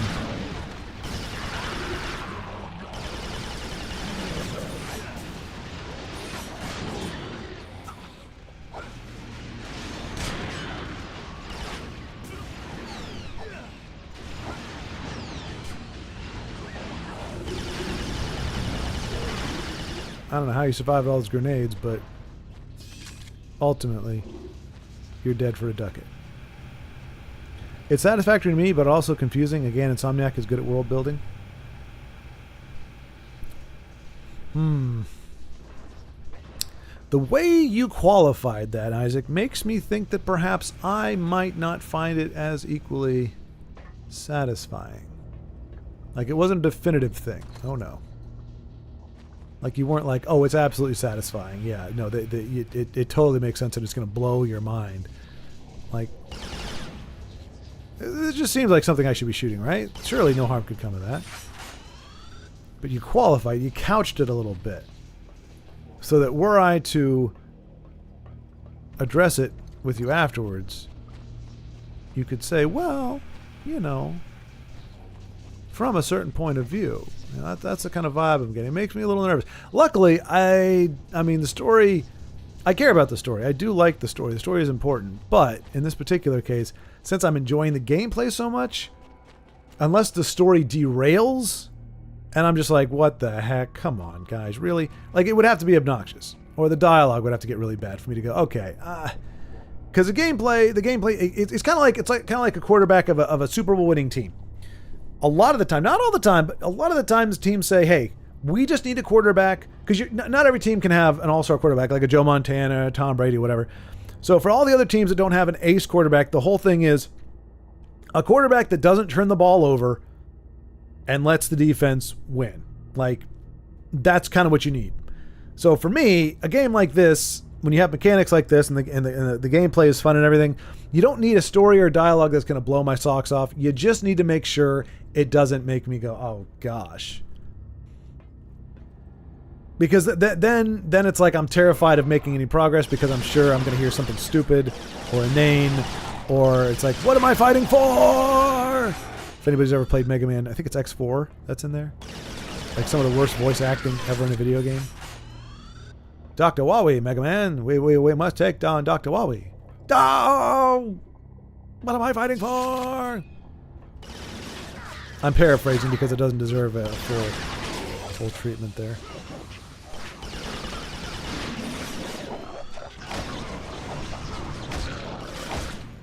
Oh, I've been getting jacked and haven't even noticed. I need some goo. I need some goo. I truly do. I truly need some goo. Oh, don't get stingy with me, game. Don't get this. If there was going to be goo anywhere, it would be here. Give me some of that sweet, sweet goo. All right, now I feel like I should be using the shotgun more. I can't believe I did that. I'm just so used to there being goo around that I just assumed. And to be fair, there's a bunch of yellow lights. It looks like goo. It gives you the idea that you're surrounded by goo, but it's not true. In fact, I'm kind of screwed.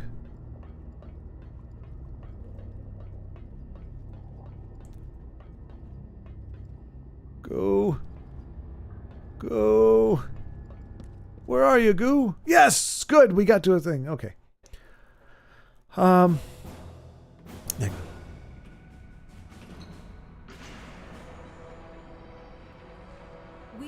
Hale followed the Chimeran tunnels for several miles, finally reaching a major conduit junction. This would have led him directly into a Chimeran tower. The tower was most likely what we now know as C3. PO. Each tower is named for its relative position in the conduit network. C3 is only 12 miles from the center. It would have been exceedingly well defended. Suck. From what I remember, it's not all exactly spelled out for you, but you can start to connect the dots, especially with different collectible intel. But it's been a long time since I've played these, and my knowledge is a little rusty. I see. You're all focused on those trophies, eh? You focused in so much on your accomplishments and accolades that you lost the plot. Literally. I see. Well, look, I can dig it connecting the dots. It's when they kind of rely on me to tell their story. I'm not saying that they're doing this, but that's where, because they're like, no, the author leaves it open for your interpretation. I'm like, but that's not why I like. That's not what I want from a story. Like I don't want to tell my own story. I want you to tell me your story. You know, and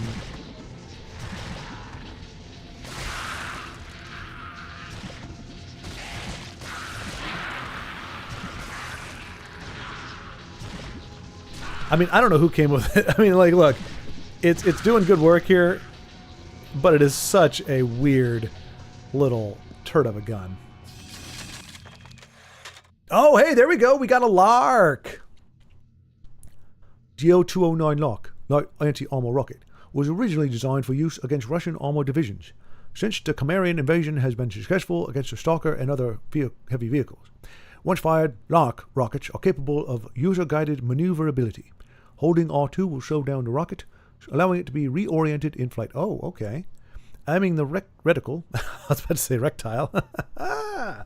Aiming the reticle at any desired target will steer the rocket in the designated direction. The higher the pressure on the R2, this accent's going all over the place. It didn't start off great to begin with, and now it's just kind of torpedoing. The slower the rocket will go. Right, okay. Holding R1 after firing will release auto-guided sub-munitions. Good gravy. So it's a rocket launcher. I fire it with R1. If I hold R2, it'll kind of slow down like we do with the sniper rifle. Slows down time so we can reorientate it. And if I aim the reticle at there, so it's almost like laser guided, but it's saying reticle instead of laser. And I can slow down the rocket, or I can... Okay. All right. That sounds amazing, but also kind of complicated. Which is fine. I don't mind complicated. But man, I mean, look at this. Good gravy. How are we carrying all this? I don't want to know. I don't want to know where Hale is keeping all these weapons, because I don't see. At least in Borderlands, like, that's something I appreciated with it as well. The second one, like the first one, you didn't see the shield. You didn't see the like you know, the shield had a. Oh no! What the?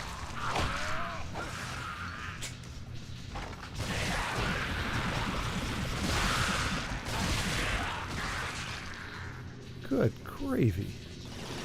You better give me some free goo for this.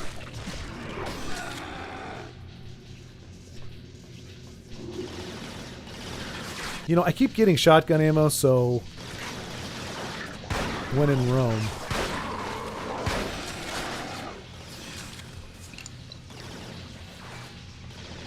I don't know why I said when in Rome. It doesn't make any sense in this context, but...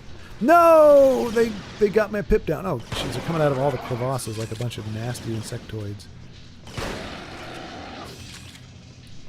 Look at these bodies. Look at these bodies. The magnificent pile of bodies left behind. The mighty Nathan Hale striding over his adversaries, teabagging them tastelessly on occasion because they did some damage. There's the goo. I knew you'd come for me, goo. Oh, gosh. Let's not take that out of context. All right. Where are we at? I'm getting slap happy. That's what's happening. All right, this will probably be our last mission of the day. You should be here, so I can step on you. Why are you not where I want you to be?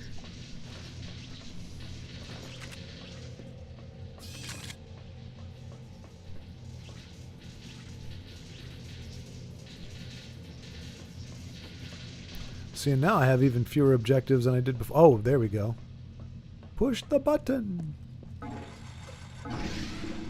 Oh, I was like, please don't tell me that's going to lower it on me. That would be kind of crummy.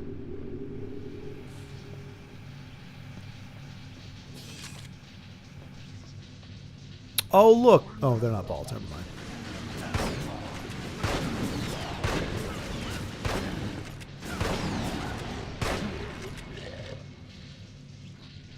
Switching to Sapper. Okay, so they leap out towards you, so I shouldn't put it on there exactly, although it kind of did the job.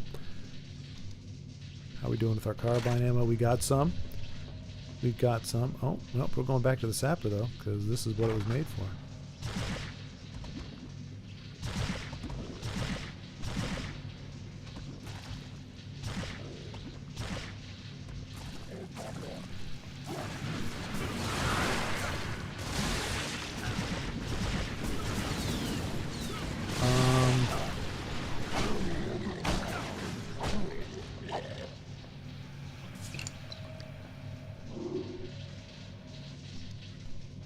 I'm not going to say that went according to plan, but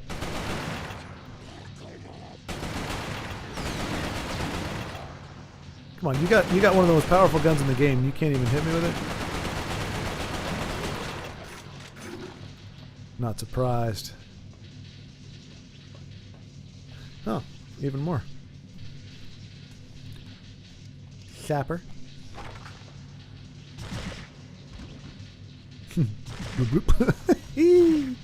It's such a funny weapon. Alright. Oh, they're trying to be serious.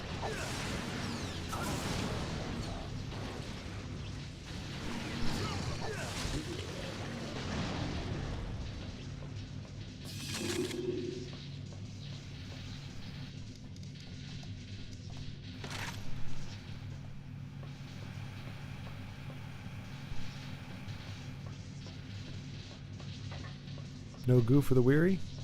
Okay. That's fine. I mean, really, the design. I mean, look at this stuff. This is they did a lot of work on really fleshing out the interior here. I mean, this is some really good work. A lot of detail. Very alien looking things, but still kind of functional. I dig this kind of stuff. I really do. Oh wait. Those are just kind of... Okay, I thought they were... I mean, it still works. Reminds me a lot of, like, Mordor, like the Dol-Guldur, I believe it is. The Black Tower. Wait, that's not called that, is it? No, that's the other one. Barad-dûr. Kind of reminds me of the Barad-dûr. A lot of, like, harsh edges, jagged edges. It's pretty cool. Pretty cool.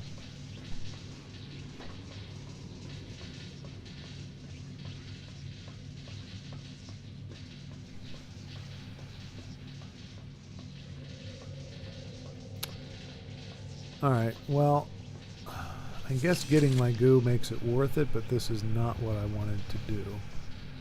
Really kind of hoping to find my next destination. Silver balls, you're stuck to that. Da, da, da, da. There's a shaft.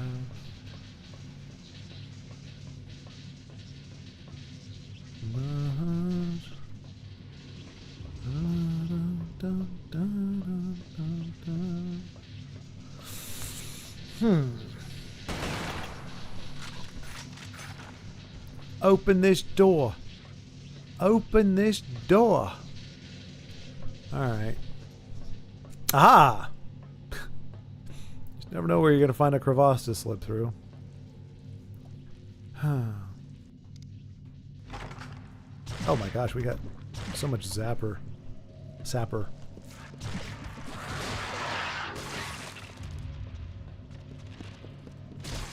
It sucks to be you. It sucks to be you.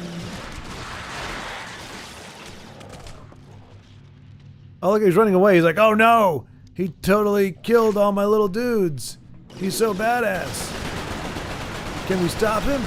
No, he's unstoppable. With his immaculate ADS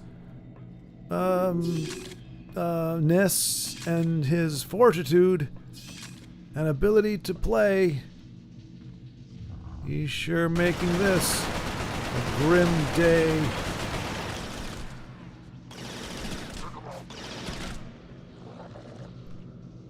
Where are you shooting me from? Oh, you jackhole. You took my pip.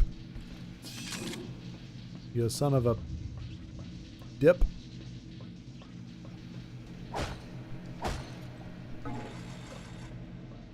I don't know that I should be using these.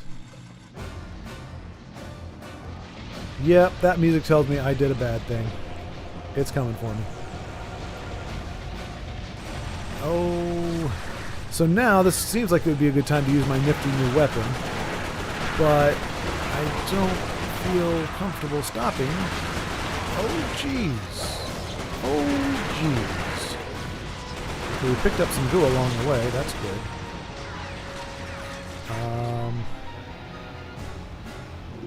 It probably knows if we go in here. We're just kind of cornering ourselves, but...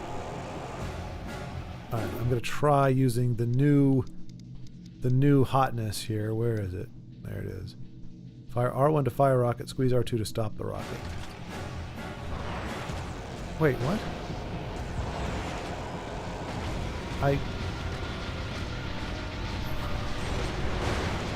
So I fired... I hit R2 and it did not slow the rocket down at all. It did not work as advertised.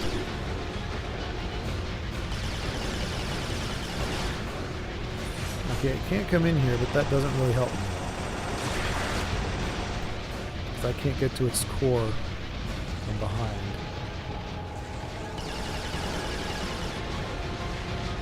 Can I go around? Nope. Okay. That's disappointing for the rockets. I don't know...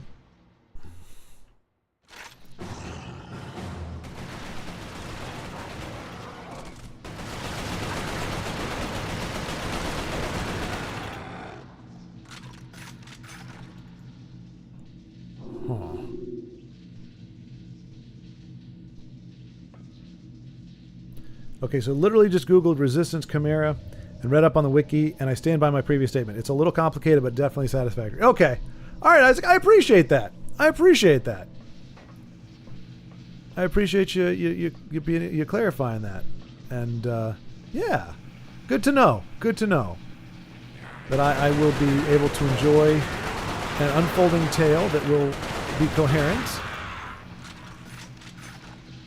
Where they clearly had a kind of an answer or a direction in mind, and I'm just going to be discovering it as we go.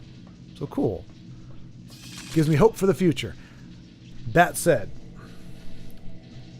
I need to figure out my was it called the LARP? It couldn't be called the LARP, would it? That'd be a little weird.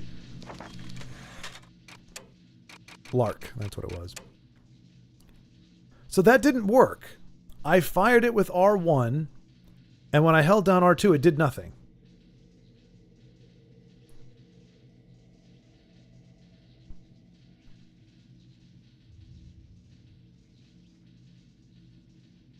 Yeah, that's weird. Also, can we take a moment to appreciate having a rocket launcher that will allow you to change the direction of the rocket in air? Craziness. I would. Right now I'm taking a moment to be a little cheesed off that this is not operating as advertised. Because every single time I've launched a rocket, I have hit R2 immediately, and nothing happened.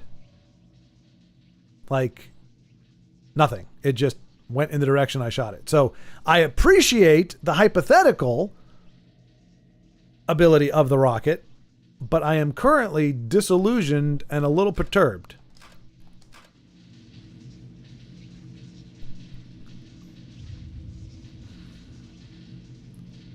We switch over to the rocket.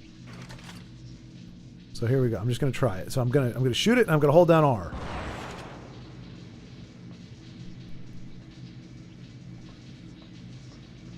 Wait, what?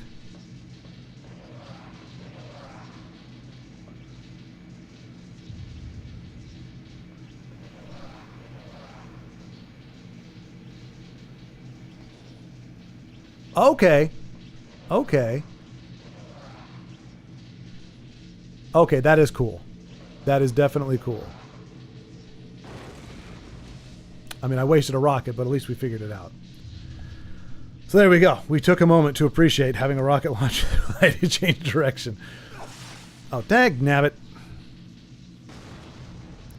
So, I don't know what I was expecting it to do. I'm just trying to think of how to make that work against the thing that's coming in against us. Because we're in a big circular room, right? So we should, in theory... Wait a minute. What if we launch it? I don't think that would work. So we launch it standing here, and then we retreat. And as it comes past us, it's going to walk past the rocket. And as long as we're facing away from it, it should shoot it right in the butt, right? I think that's our plan. I think that's an amazing plan I just came up with. I think that's brilliant. It should work like that. It should absolutely work just like that. So we're going to switch back over to the rocket.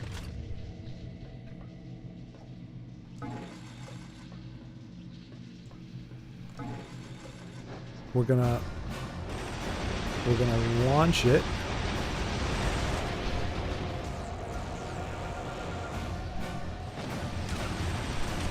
I did it, and it didn't do the thing. Dag nabbit. The problem with it, you can't see what it's doing. Okay, that went right over my head, literally.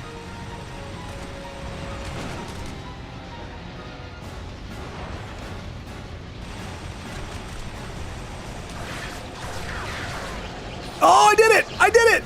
Oh no, I did it, but oh gosh, I did it. I I totally did it, but I think we're out of ammo. Not the cooling pack, the glowing orb power core thing. Yeah, no, yeah, it's the little ball behind it. The problem is, the only way we were able to get behind it before was because it was shooting at other targets, but now that it's focusing on us, I don't know, especially now unless, I got more rockets. Okay, so we're gonna have to do that again? Like, I feel like we got really lucky with that last shot. Oh, good. No. All right. Oh, no, don't turn around, because you're going to see my heart breaking. Don't turn around. I don't want you to see me cry. Just walk away. All right, we're going to try this again. Switch over to the rocket.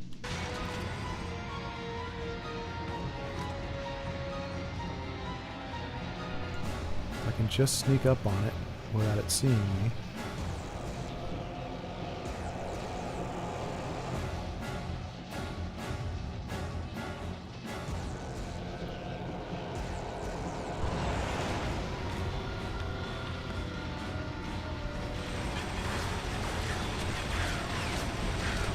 Crapola. Oh no, he's close.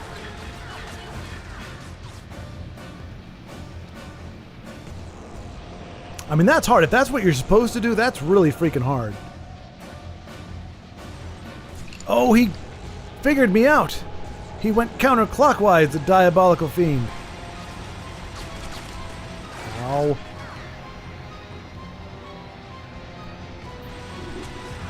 So maybe...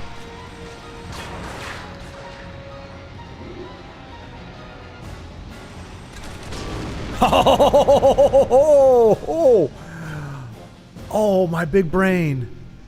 My big brain. Holy cow. Look, I know many of you watching are just, your jaw just hit the floor. My big brain play, my maneuvering. I get it. I'm a little humbled by my own success, I'm not gonna lie.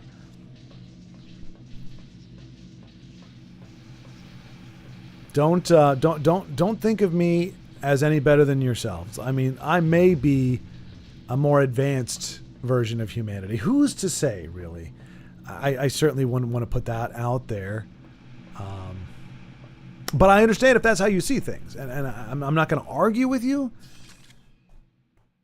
But what a way to go. Congrats. Thank you. Thank you. Cardiff for several hours when I received a radio message from Hale. He told me he was in London. Sightseeing. And he asked if Piccadilly snow was Circus. normal for July. He described a tower in the middle of London, one far bigger than that which they had found in Somerset, and with power conduits emerging in all directions. He said, if we destroy the tower, we destroy the Chimera. For all I knew, Hale was completely mad. Or just And even crazy. if what he was saying was true, we had no idea how to destroy the tower. But there was one new factor working in our favor. I had been able to contact the Americans, and they had joined forces with us in Cardiff. I decided to gamble that Hale was right. I convinced the Americans to help launch a full assault on the tower. We were bringing everything we had to London. I was counting on Hale to clear out a landing zone. If he couldn't take out the stalkers, the mission would be over before it began. But I just took out a stalker. I don't want to take out another one. Like, that's kind of a... I mean, you can't expect genius to manifest itself every day, gosh darn it. I mean, that's a heavy load to put on poor Hale. But thank you. Thank you, Isaac. Not to mention the stalker is basically the land stalker from Deadlocked. I am not familiar with either of those terms. Deadlocked, land stalker. What am I stuck on? That's interesting. Okay. Yeah, I see it. I mean, theirs is a little more colorful, a little more jagged, but yeah, I definitely see a lot of similarities in the look there. Okay, never mind. You're getting close to the end, I think. Halfway. Well, I think the way you phrased it, Isaac, was, "What if I told you you're only halfway there?" I think you posed it as a hypothetical, or something like that. But I mean, yeah, they kind of just made it sound like that's the final mission. If we succeed, they're done. At least as far as this game is concerned. If not, that said,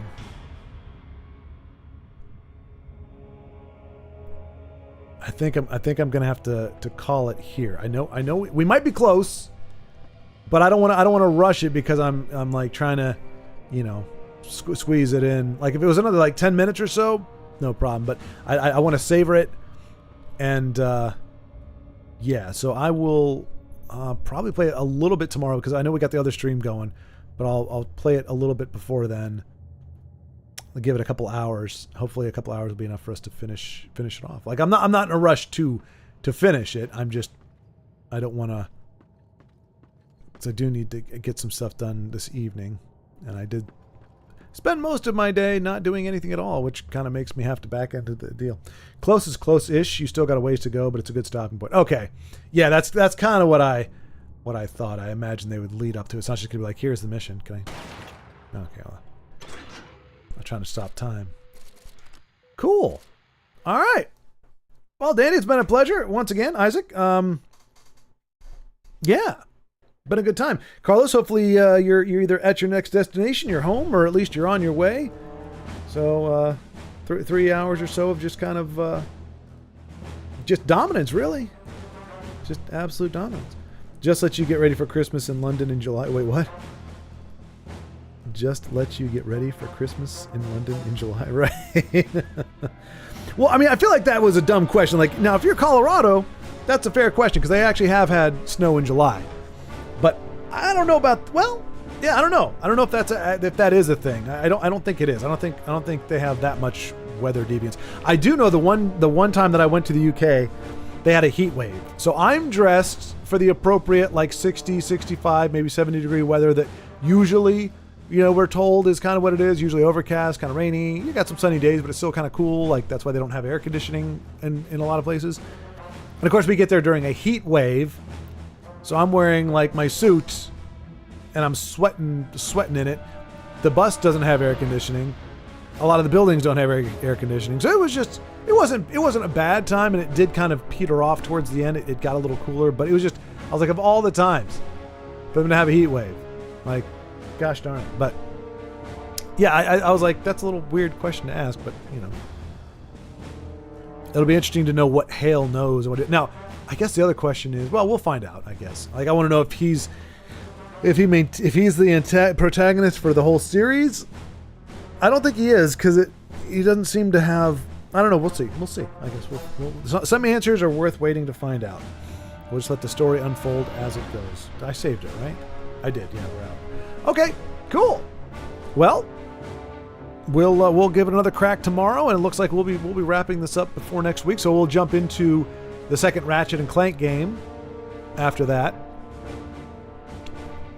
because I'll be ready for some bright colors and some levity after this heavy-hitting dystopian future, or just grim future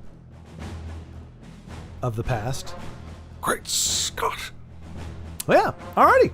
Well, take care, have a great evening, and I will talk to you soon.